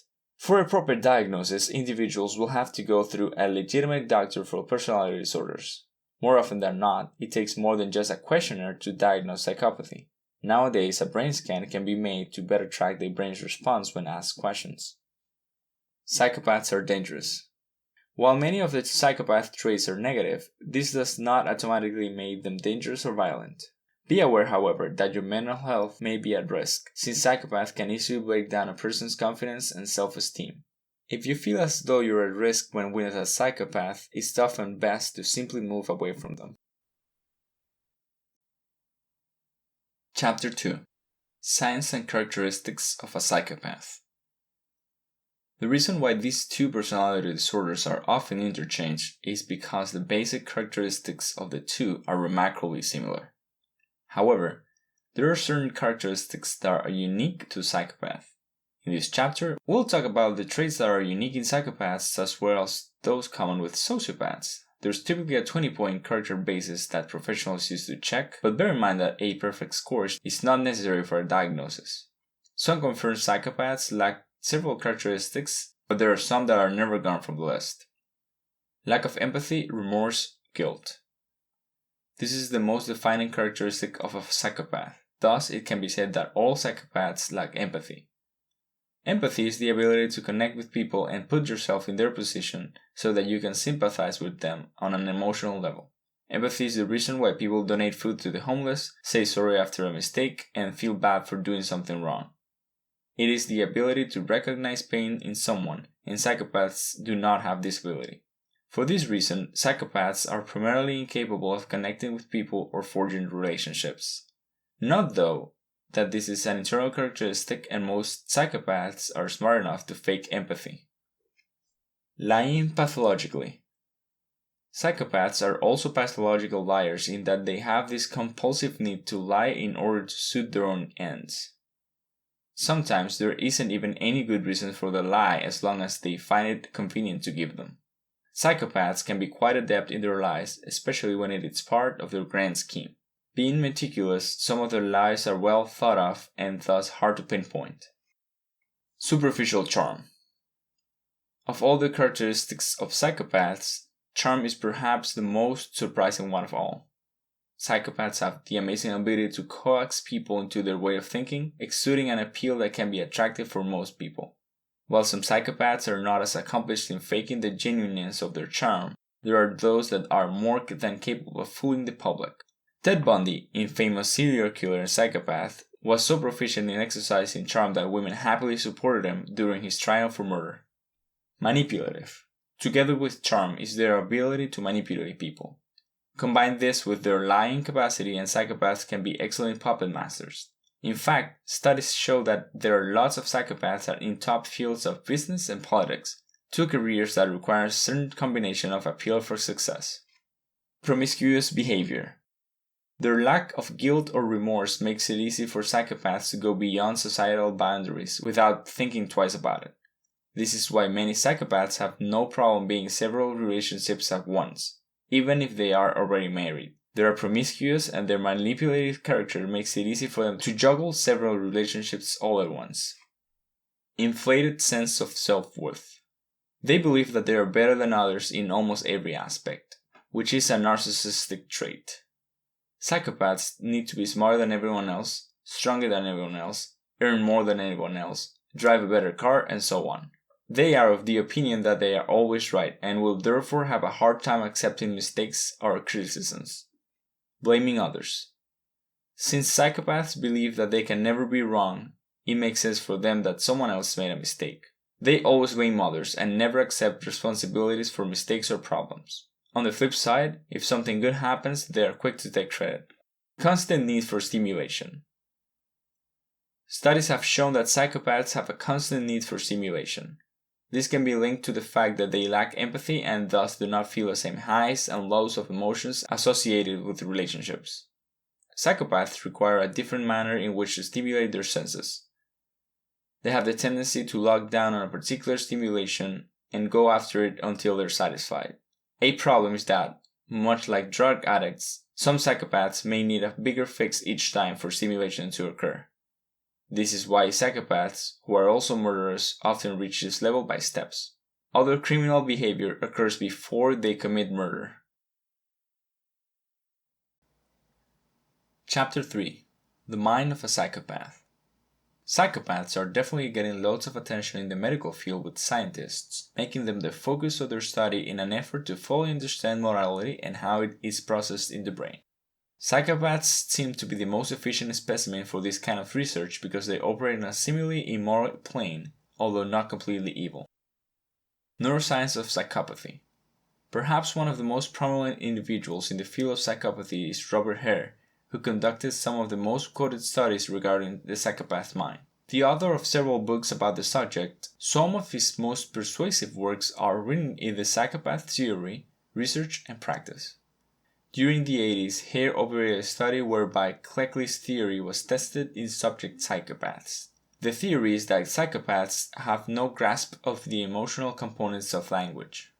More to the point, psychopaths only see language as purely linguistic and do not come with emotional attachments as opposed to other people.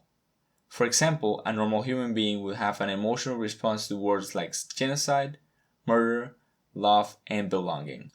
A psychopath will not be able to feel the underlying emotions typically attached to the said words. Combined with recent discoveries of different portions of the brain and their role to cognitive function, the study was able to confirm this theory by subjecting known psychopaths to a linguistic test. Psychopathic subjects and a control group were hooked up to an EEG where their brain activity was tracked to find out if there was a difference in which portions light up in the brain, depending on the word uttered by the researcher. According to Hare, while most people can differentiate between emotional and neutral words, the psychopath has no such capacity. Their brain's response to both emotional and neutral words is the same. This study has been replicated by numerous researchers with the same results. This suggests that the psychopathic condition is not just a mental one but also a physical one. The brain of a psychopath literally functions differently from that of a typical human being. Adding to the growing understanding of psychopaths on a neurological level is Kent Keel, who is a student of the Hare Lab. For his part, Keel not only replicated the study but also went to interview psychopaths in order to gain a better understanding of the subject. After more than 5,000 brains scanned over a period of years, Keel has come to the conclusion that psychopathy is a neurodevelopmental disorder. He found that those diagnosed as psychopaths have functional and structural anomalies in the blood flow which affects cognition, impulse control, and emotions. The value of understanding the psychopathic mind.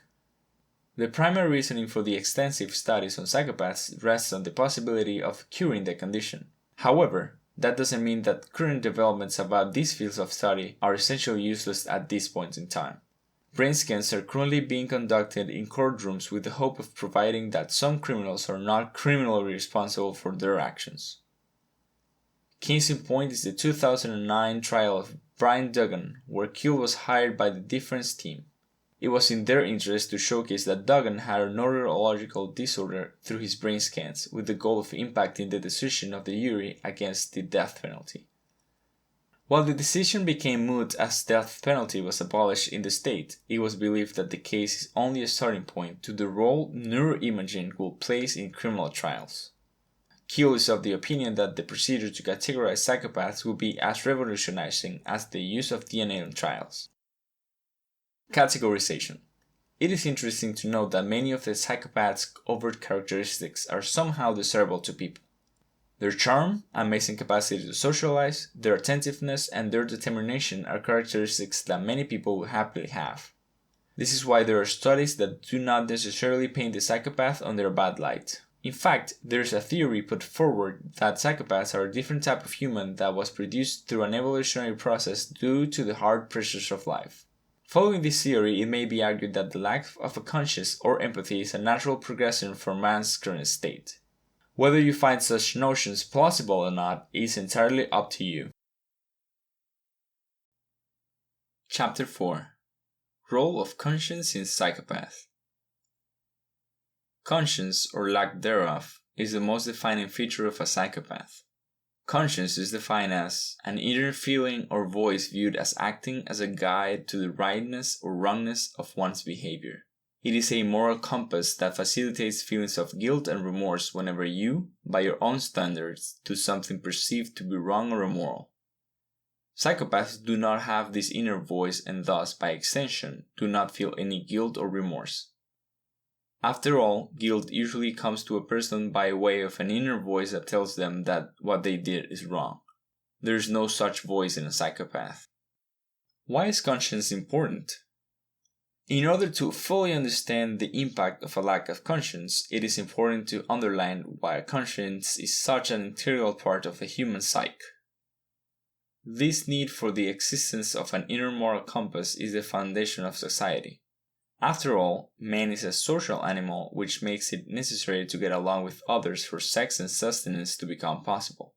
Every time a person acts, he compares it with his perceived norms, figures out whether anyone will be offended by his actions, weighs it against his personal interests, and makes a decision whether or not to do it. Essentially, this is a 5-step process. 1. What will I do? 2. Is it good or bad? 3. Who will be affected? 4. What benefit will I get? 5. Will I do it? The second question takes into account a person's conscience, while the third question answers the question of empathy. A normal human being will put great stock into the answers to these questions and put them into consideration when making a decision. Why? Because man is a social animal and there is an innate need to be part of society. To divert from the norm or to do something that will elicit a negative response would put one's position in society in jeopardy. In contrast, the psychopath's mindset is a little different. This is not to say that he or she does not know what's wrong or what's right, or how will this affect people. A psychopath knows what's right and wrong. Furthermore, he or she also knows how actions will affect society. But a psychopath just doesn't care. During the trial of serial killer Dennis Rader, also known as the BTK killer, stands for bind, torture, kill, he confessed to his strong detachment during the murders, noting that his victims, 10 in all, were just inanimate objects that are to be used for his treasure. This connotes that the psychopath mind puts more attention into the fourth question: what benefit will I get?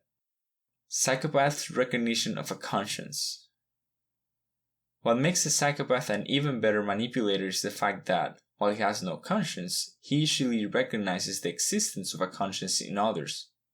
One technique they use to manipulate is reminding you of your apparent moral responsibilities and what you should be doing. It does not matter whether they believe in those moral precepts themselves, as long as what they say or do coaxes you into agreeing with what they want to happen. Psychopaths happily make use of guilt against other people and will often find a way to lay the blame on you, even though that ultimate mistake is actually theirs. Therefore, they are the ones who constantly remind others of the mistakes or failures that are being made.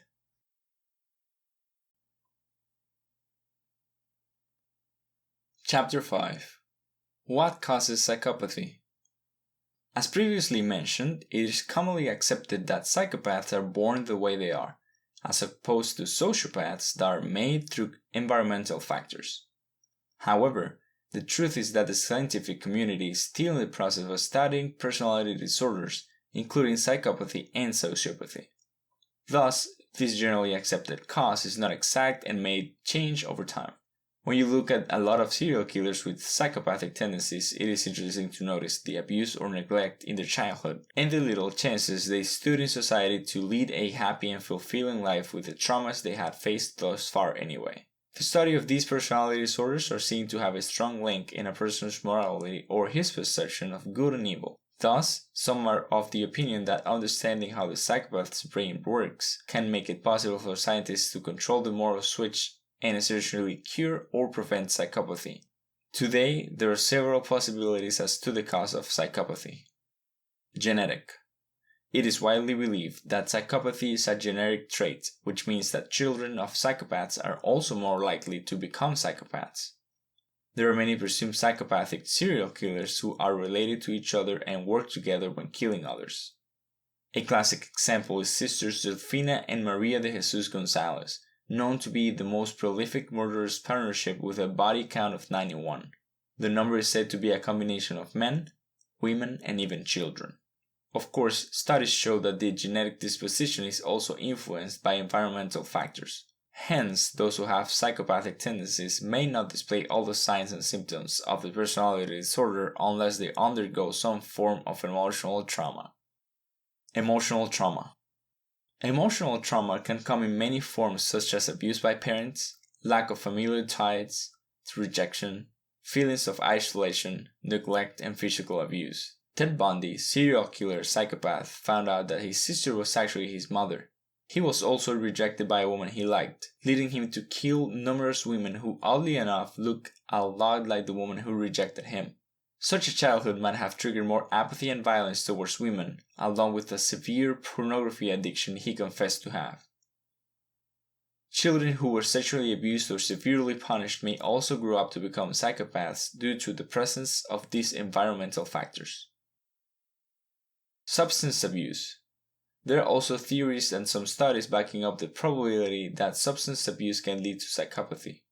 This includes alcohol and drugs, the latter being able to alter the mind or create sufficient damage that leads to psychopathy. It may also be argued that parents who did not properly care for the child before birth can lead to psychopathy. For example, a woman who takes drugs while pregnant will affect the child's brain development, leading to one form of personality disorder. Physical trauma. There are also reports citing King Henry VIII as a psychopath due to his cruelty, especially to his two wives. However, King Henry VIII wasn't always cruel. His mood swings started when he suffered a physical trauma during a jousting accident. There are theories about the fact that the physical trauma, which led to comatose, affected the king's brain, thus turning him into a cruel man or what would be today termed as a psychopath. Other studies have also noted that some psychopaths or serial killers suffered through some sort of brain damage at some point in their lives. This is not a far-fetched theory considering how even certain infections can affect the brain and lead to some form of madness. Chapter 6. Cures, Therapy and Treatment. The generally accepted view is that treatment of psychopaths does not work. It is widely believed that psychopaths, at least the adult ones, remain in such a way and will not be altered by therapy or any other type of human intervention. As will be discussed later, children who are considered to have the makings of a psychopath may be cured of the condition through early therapy. Treatments conducted and explored. Medical science has gone through numerous studies to understand the mind of a psychopath and find out how to cure or reverse the process. Some of the treatments that were used involve psychoanalysis, client-centered therapy, group therapy, psychodrama, electroconvulsive therapy, drug therapy, and psychodrama, all of which have done nothing to instill empathy in psychopaths. In fact, a study in 1991 shows that psychopaths who have undergone these therapies regressed or devolved so that they had a higher tendency towards violence as opposed to those who did not go through therapy at all. This study was observed among inmates, one of such participants even noting that the programs to cure psychopathy actually worked like a finishing school. Instead of reversing their mindset, it taught psychopaths how to better manipulate people. Cognitive therapy and anger management.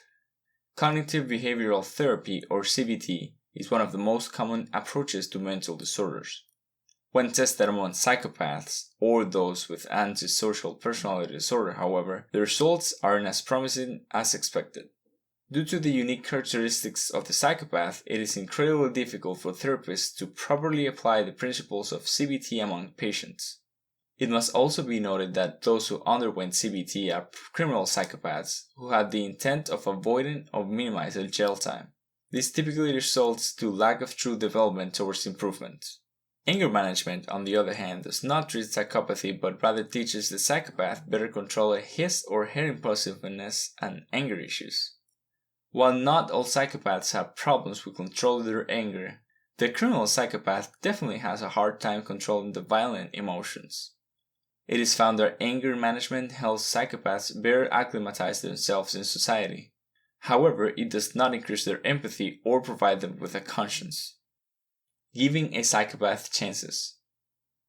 Some people like to lean toward hope and give a psychopath several opportunities or chances to change. The criminal prison system is largely hindered on this rationale, believing that if a person is punished enough, he or she will eventually change and become a useful member of society. Unfortunately, this is not always the case with criminal psychopaths.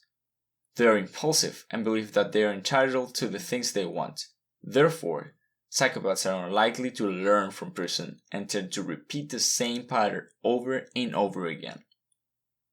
This is why, despite various treatments, recidivism in criminal psychopaths remains high. Treatment of criminal psychopath. It is important to note that treatment is targeted toward the criminal psychopath. These are the psychopaths that have been diagnosed as such after being caught of committing a crime. They must be distinguished from successful psychopaths that seamlessly blended into society and have managed to take on traditional roles, be it in relationships and even start families. These successful psychopaths are largely undetected, or even if they showcase the characteristics of the personality disorder, they are not properly diagnosed by a professional. In some cases, successful psychopaths have managed to control the base characteristics so that they actually manage to work well with others, or, at the very least, to the line with them being tolerable. Do psychopaths know they're psychopaths? One interesting question posted is whether psychopaths are aware of the fact that they are psychopaths. Diagnosed non-criminal psychopaths are often aware that there is something wrong in their inner workings. One question psychopaths admit to not really caring that 9/11 happened. There are those who do not feel anything or feel very little when confronted with events that typically cause other people to feel some sort of emotion or suffering. The BTK serial killer admitted that he did not see his kills as people and calls them his projects or subjects. A further interesting question is what happens when a psychopath is confronted with the fact that he or she is a psychopath. While research about this situation is not extensive, it has been noted that acknowledgement of having a personality disorder is not often enough to actually cure a person of psychopathy. Unlike other personality disorders, diagnosed non-criminal psychopaths can simply be taught to embrace this portion of their personality and learn to proceed through life with this knowledge. An argument toward the goodness of psychopathy.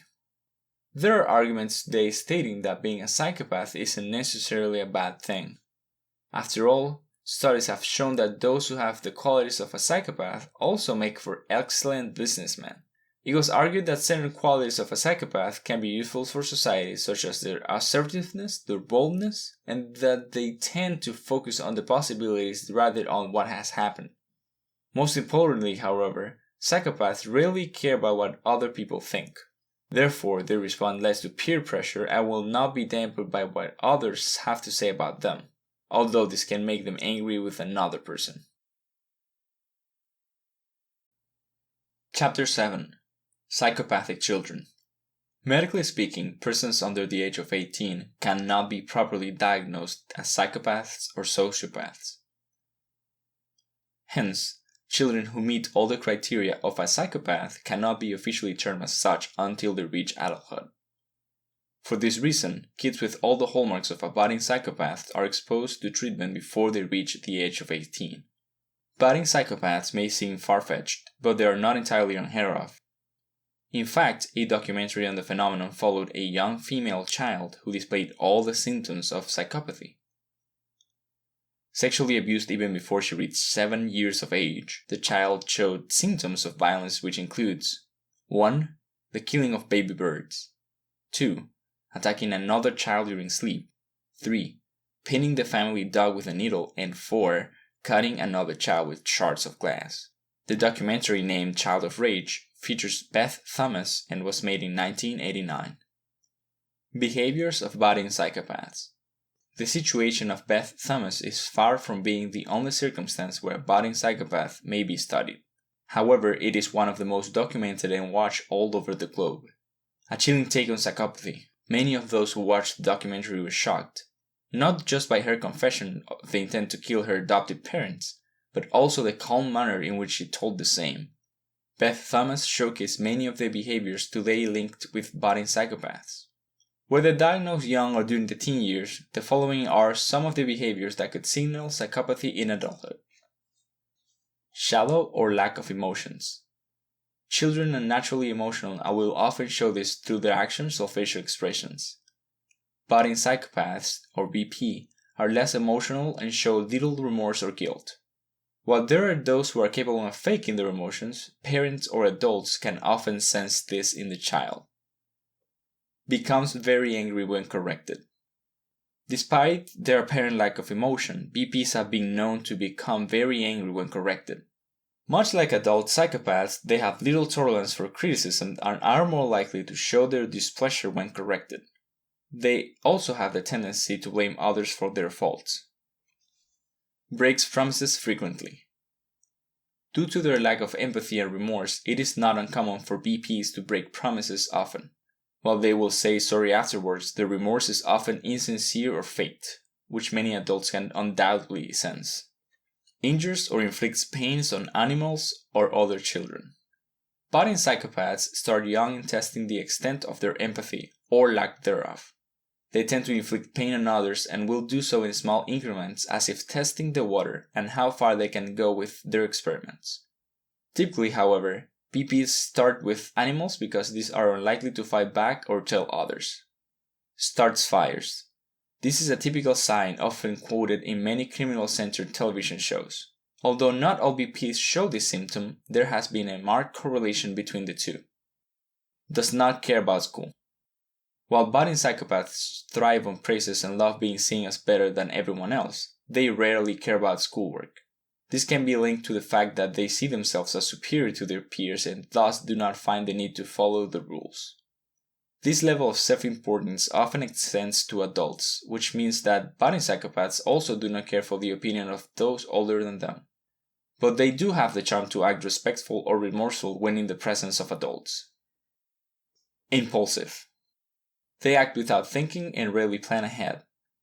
While this characteristic can be argued as typical for children, budding psychopaths have no remorse when their actions cause harm to others. In fact, they tend to blame others for what happened. Breaks the rules.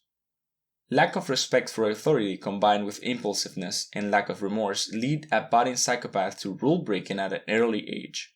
Rule breaking may start with simple things but gradually worsens as the child stretches or tests his or her limits. Treatment of budding psychopaths. While the story of Child of Rage Beth Thomas might seem hopeless, there's actually a happy ending to the story. Beth Thomas underwent therapy early on and is now a registered nurse. She is deemed healthy both physically and mentally without any lingering effects of her bad childhood. From this, it can be inferred that childhood psychopathy can be treated and cured, especially when caught early on. One of the latest works on treating budding psychopaths was conducted in 2001 through the use of decompression treatment. This is actually a combination of various theories and practices, all designed to eradicate or minimize psychopathic behavior. While the sample size is small compared to other personality disorders, there have been positive results. In the said study, budding psychopaths were grouped into 3 and given different types of treatment each. Those who received decompression treatment had the least percentage of rearrested members, only 10%, as opposed to the control group, those who received no treatment, where 70% of the members were rearrested.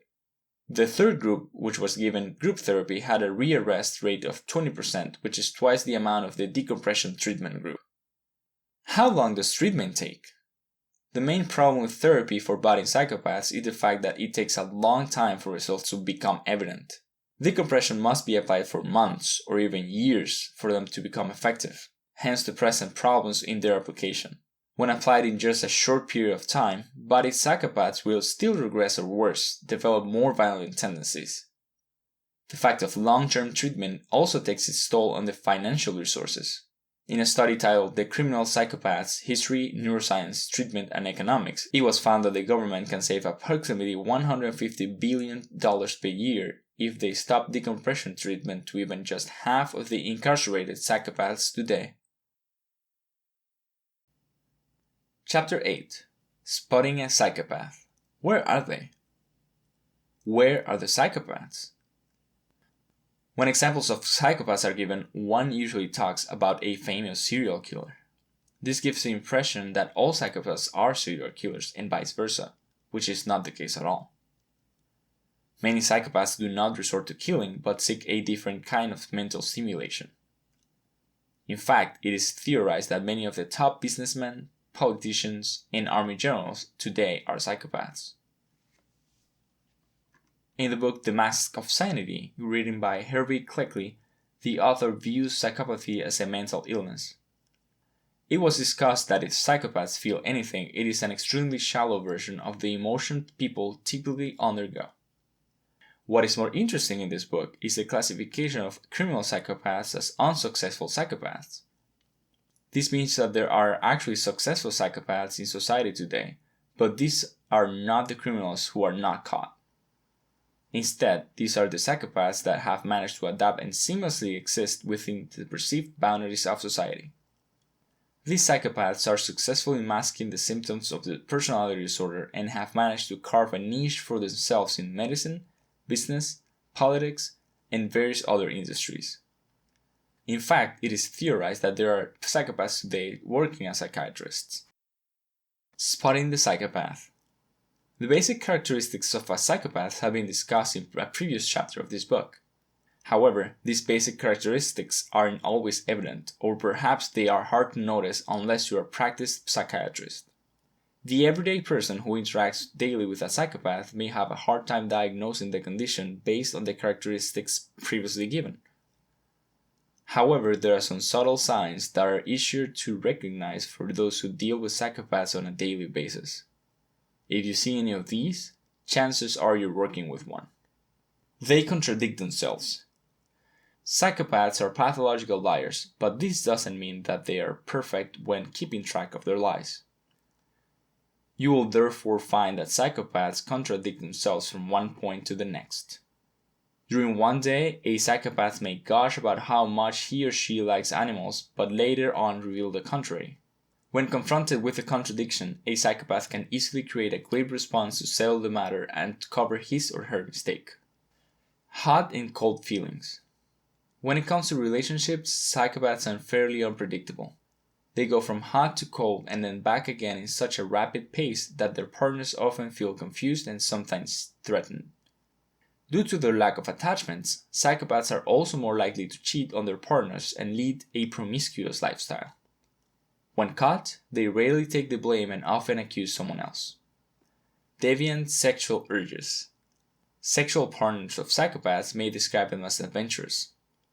With sex being one of the more permissive deviances practiced today, psychopaths are more than happy to explore their limits and find out how far they can go or how far they can push their sexual partners.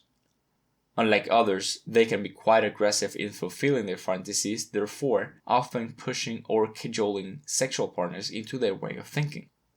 They have this amazing blend of wicked and innocence. While their wicked innocence is subtle and perceived from person to person, psychopaths do love to tell tales about their exploits.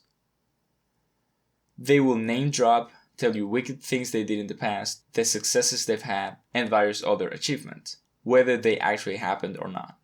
More importantly, however, they suggest that while they did all these wicked things in the past, they have completely reformed and are now done doing all these things. Inaccurate emotional responses.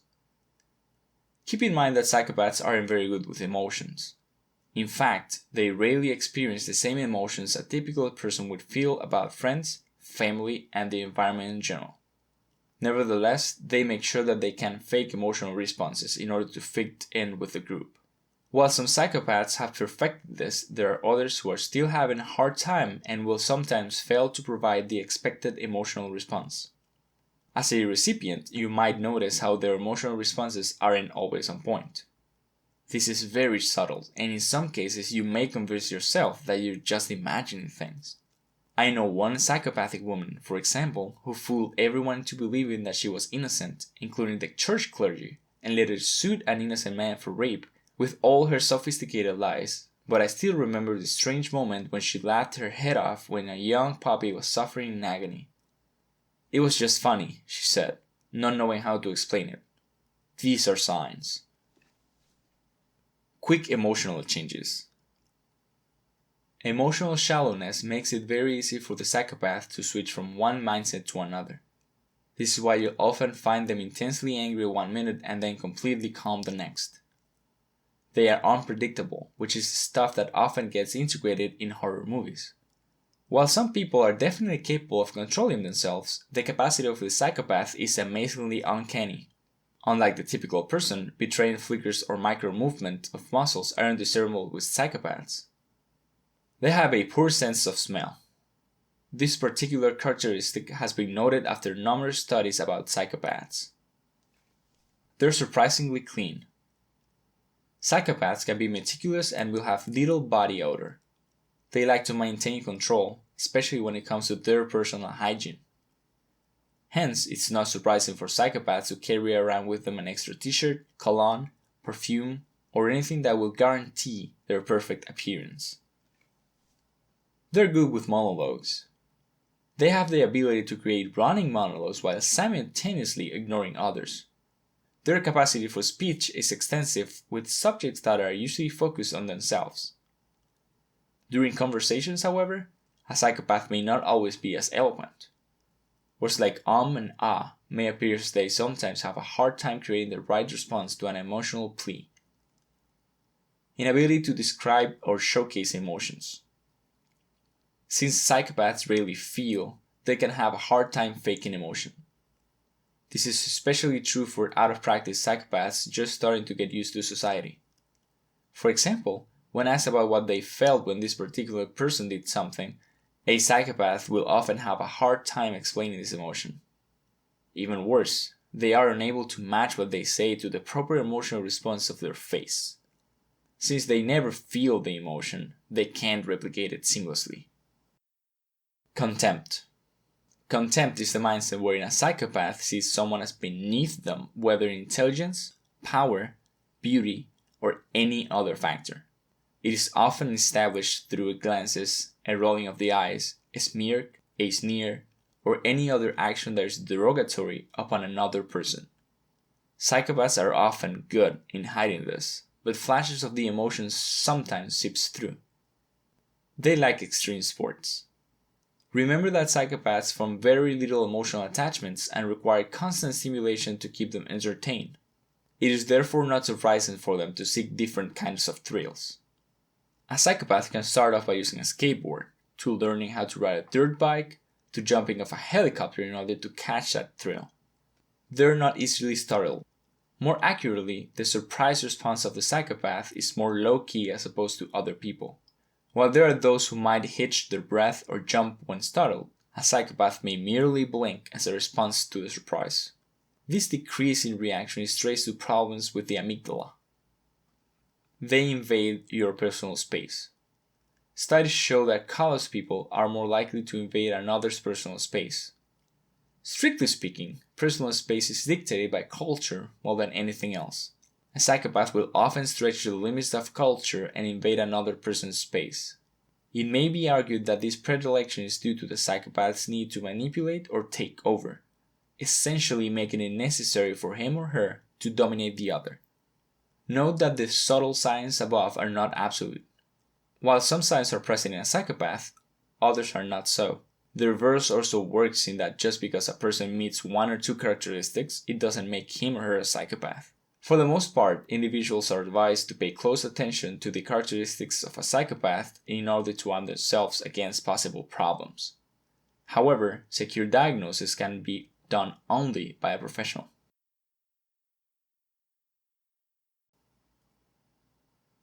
Chapter 9. Sneaky ways a psychopath manipulates. Psychopaths are excellent manipulators because they experience no guilt reflex and thus have no problem pushing their buttons. There have been some questions on how a psychopath can even manipulate people considering how they have no empathy and thus do not feel emotions. The answer is that, although they do not feel emotions, psychopaths are capable of recognizing them in other people. They may not always be able to replicate them successfully for themselves, but they definitely have the knack of finding them in others. This excellent reading capacity is actually a trait similarly found in narcissists. This is also the reason why psychopaths like Ted Bundy have managed to obtain numerous victims along the way. They have a very good idea of which people are most vulnerable and therefore easiest to coax into doing the bidding. It is often said that the best profilers are psychopaths. That being said, here are some of the most common methods in which a psychopath manages to get their own way. Flattery. Psychopaths can be quite forward when it comes to flattery, especially if they sense that this is the best way to get a person's approval. People who have low self-esteem respond best to flattery, and psychopaths will easily read this from a person and use the appropriate manipulating technique. Flattery in psychopaths can be terribly effective because they know exactly what traits you are most proud of and will endlessly praise you for those. They will flatter you to your face, their technique usually based on a comparison approach. This means that their flattery is usually coupled with criticism on others so that you will feel better about yourself. Like all psychopaths, however, You will find that their flattery is often skin deep, with the psychopath easily reversing his opinion when you're not around. Sexual manipulation. As mentioned, psychopaths are sexually deviant in that they happily participate in sexual adventures and love to push the boundaries in order to reach higher stimulation. They're promiscuous and understand the value of sex and how it can be used to manipulate others. This is a manipulation technique often used by psychopaths in relationships. Bear in mind that psychopaths are incapable of experiencing love and thus do not see sex as a natural extension of the emotion. Typically, sex for the psychopaths is limited to physical gratification. Shaming.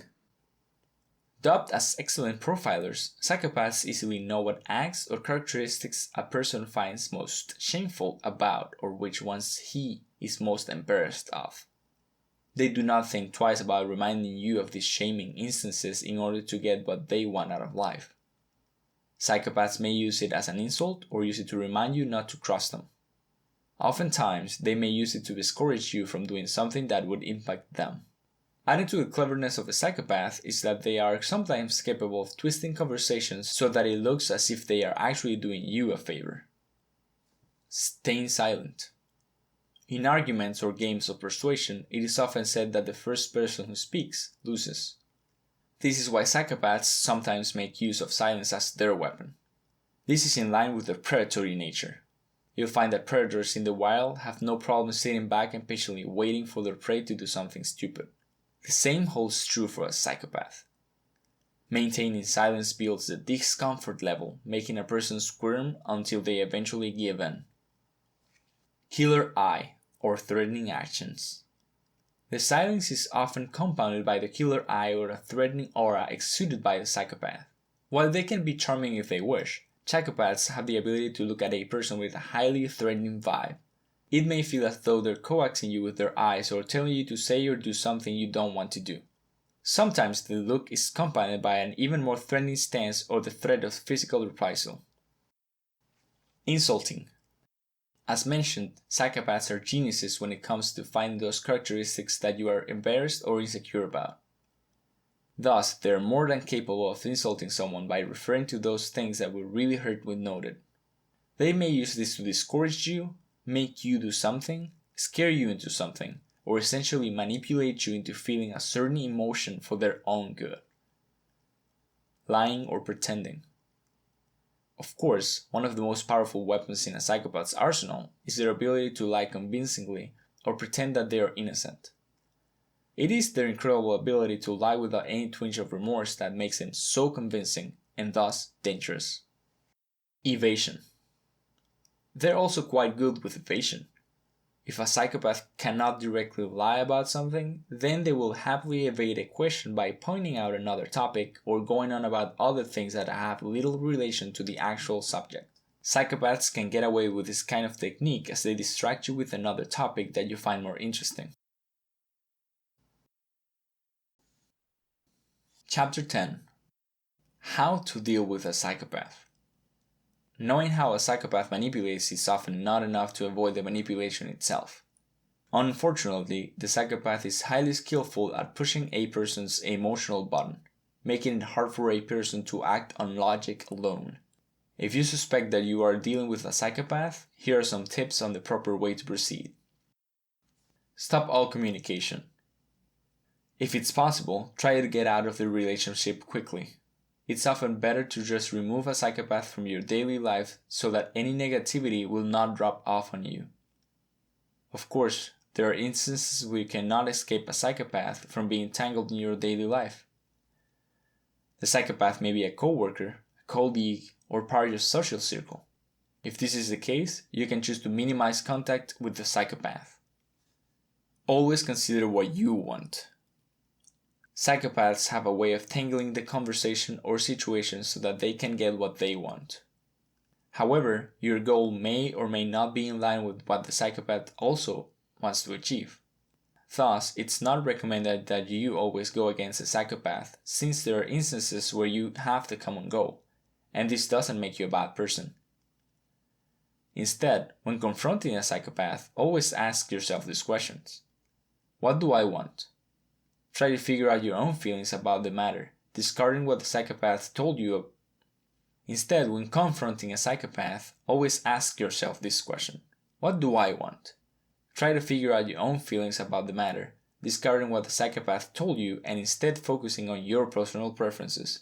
Hence, if you don't want to do something, listen to that voice, no matter how persuasive the psychopath's argument may be. But if you decide to do something, make sure that it's for your own reasons rather than that of the psychopath.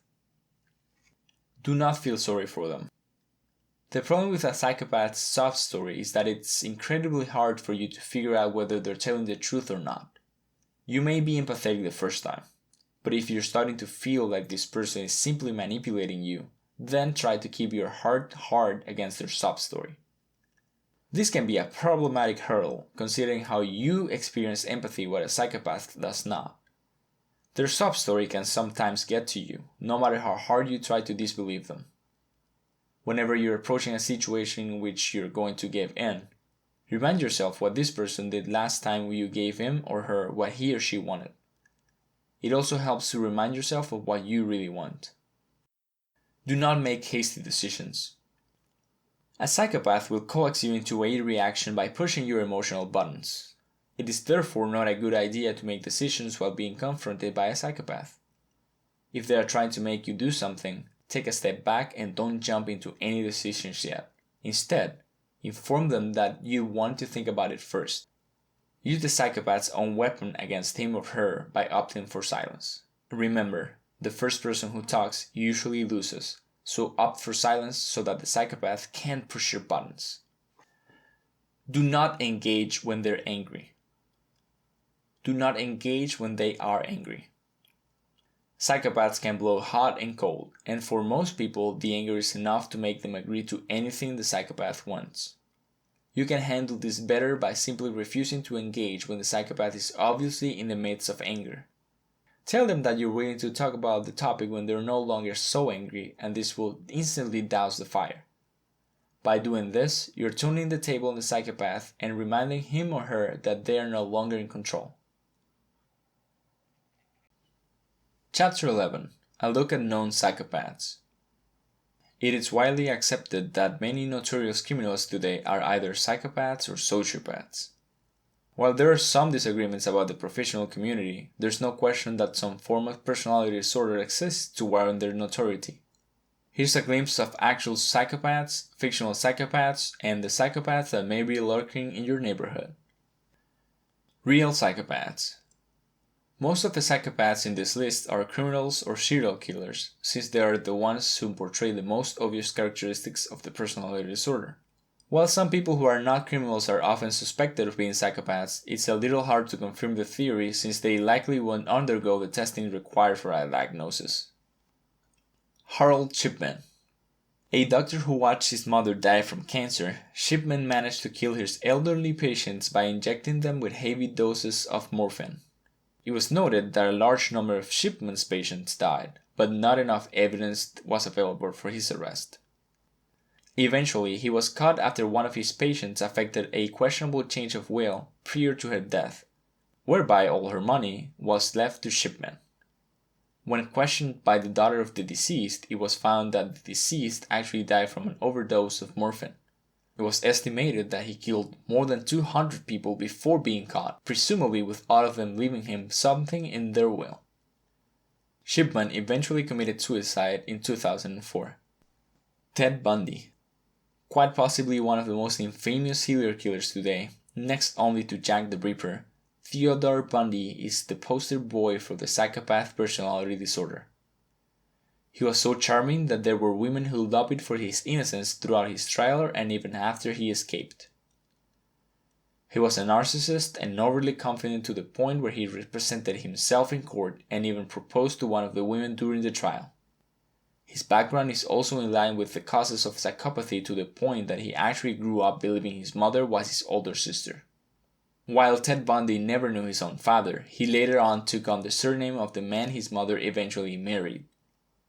It is believed that Ted Bundy started killing at the age of 14. Aileen Wuornos. Female serial killers and psychopaths are few and far in between, but this doesn't stop them from wreaking havoc. Aileen Wuornos is considered a psychopath, although there are those who opine that she's actually a sociopath. Either way, Warnes killed several men violently and was imprisoned for her crimes. Fictional psychopaths. Fictional psychopaths include Norman Bates from the movie Psycho and Hannibal Lecter from Silence of the Lambs. The latter is often considered a realistic take on the psychopath, as Hannibal Lecter showcases an impressive amount of intelligence and charm in order to get what he wants throughout the film. His unerring calmness, despite being locked away and held immobile, also has a very chilling effect on viewers. There are also those who argue that Sherlock Holmes is a psychopath, although evidence points more likely to sociopathy. Psychopaths around you. Criminal psychopaths are actually the unsuccessful psychopaths, so where can you find the successful ones?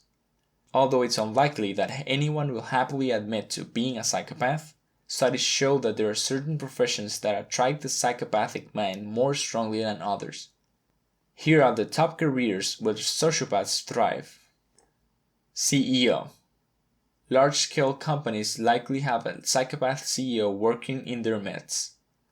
These are the CEOs who have no problem cutting the fat from the workforce in order to increase profit. Business can be a cutthroat occupation, and according to studies, around 4% of the CEO population have the characteristics of a psychopath.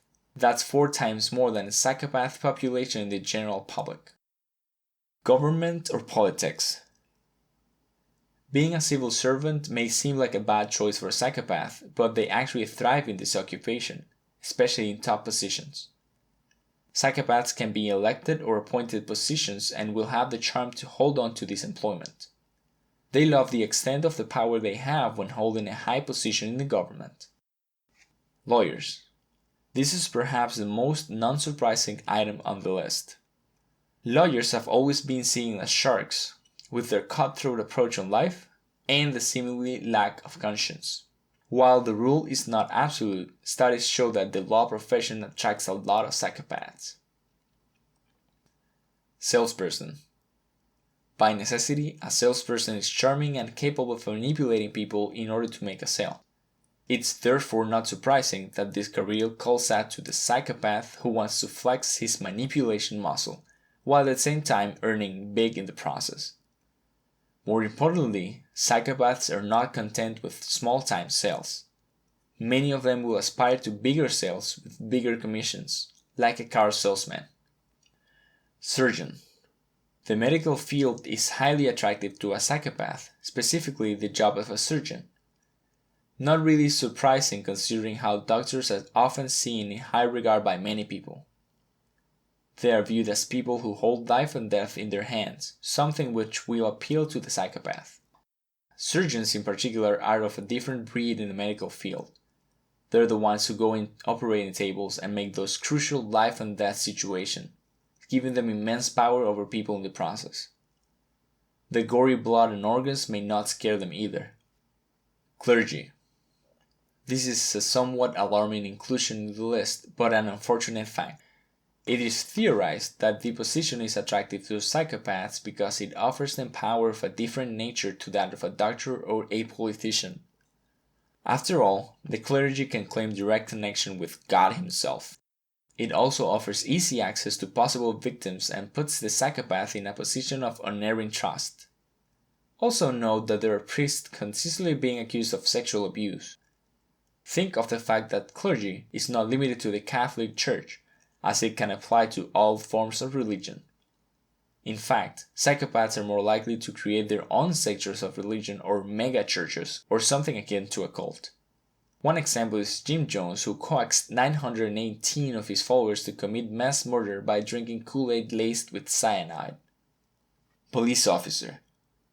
It's fairly obvious why psychopaths are attracted to this occupation. It's a position of power, as police officers are often hard to ignore no matter the situation. Studies have also noted that police families are more likely to experience violence either to the women or the children. Media and journalists. This refers to high-profile members of the media who see their names or images on the screen or papers every day. It requires a certain degree of narcissism to become a journalist, as the profession demands long hours and hostile confrontation with subjects. It's not surprising that some psychopaths will love this profession as they have very little emotional involvement in anything even when faced with various heartbreaks on a daily basis. Conclusion. Psychopaths and sociopaths are unique individuals, differentiated from society by their lack of empathy and conscience. As this book shows, not all sociopaths are a menace to society, with a majority of them seamlessly working within the community and even contributing towards its betterment. If you suspect yourself of being a psychopath or suspect someone else of this condition, this book should have given you better information on the personality disorder. But bear in mind that an exact diagnosis is only possible through a certified professional. This was Psychopath by Albert Rogers, narrated by Ramon Lopez.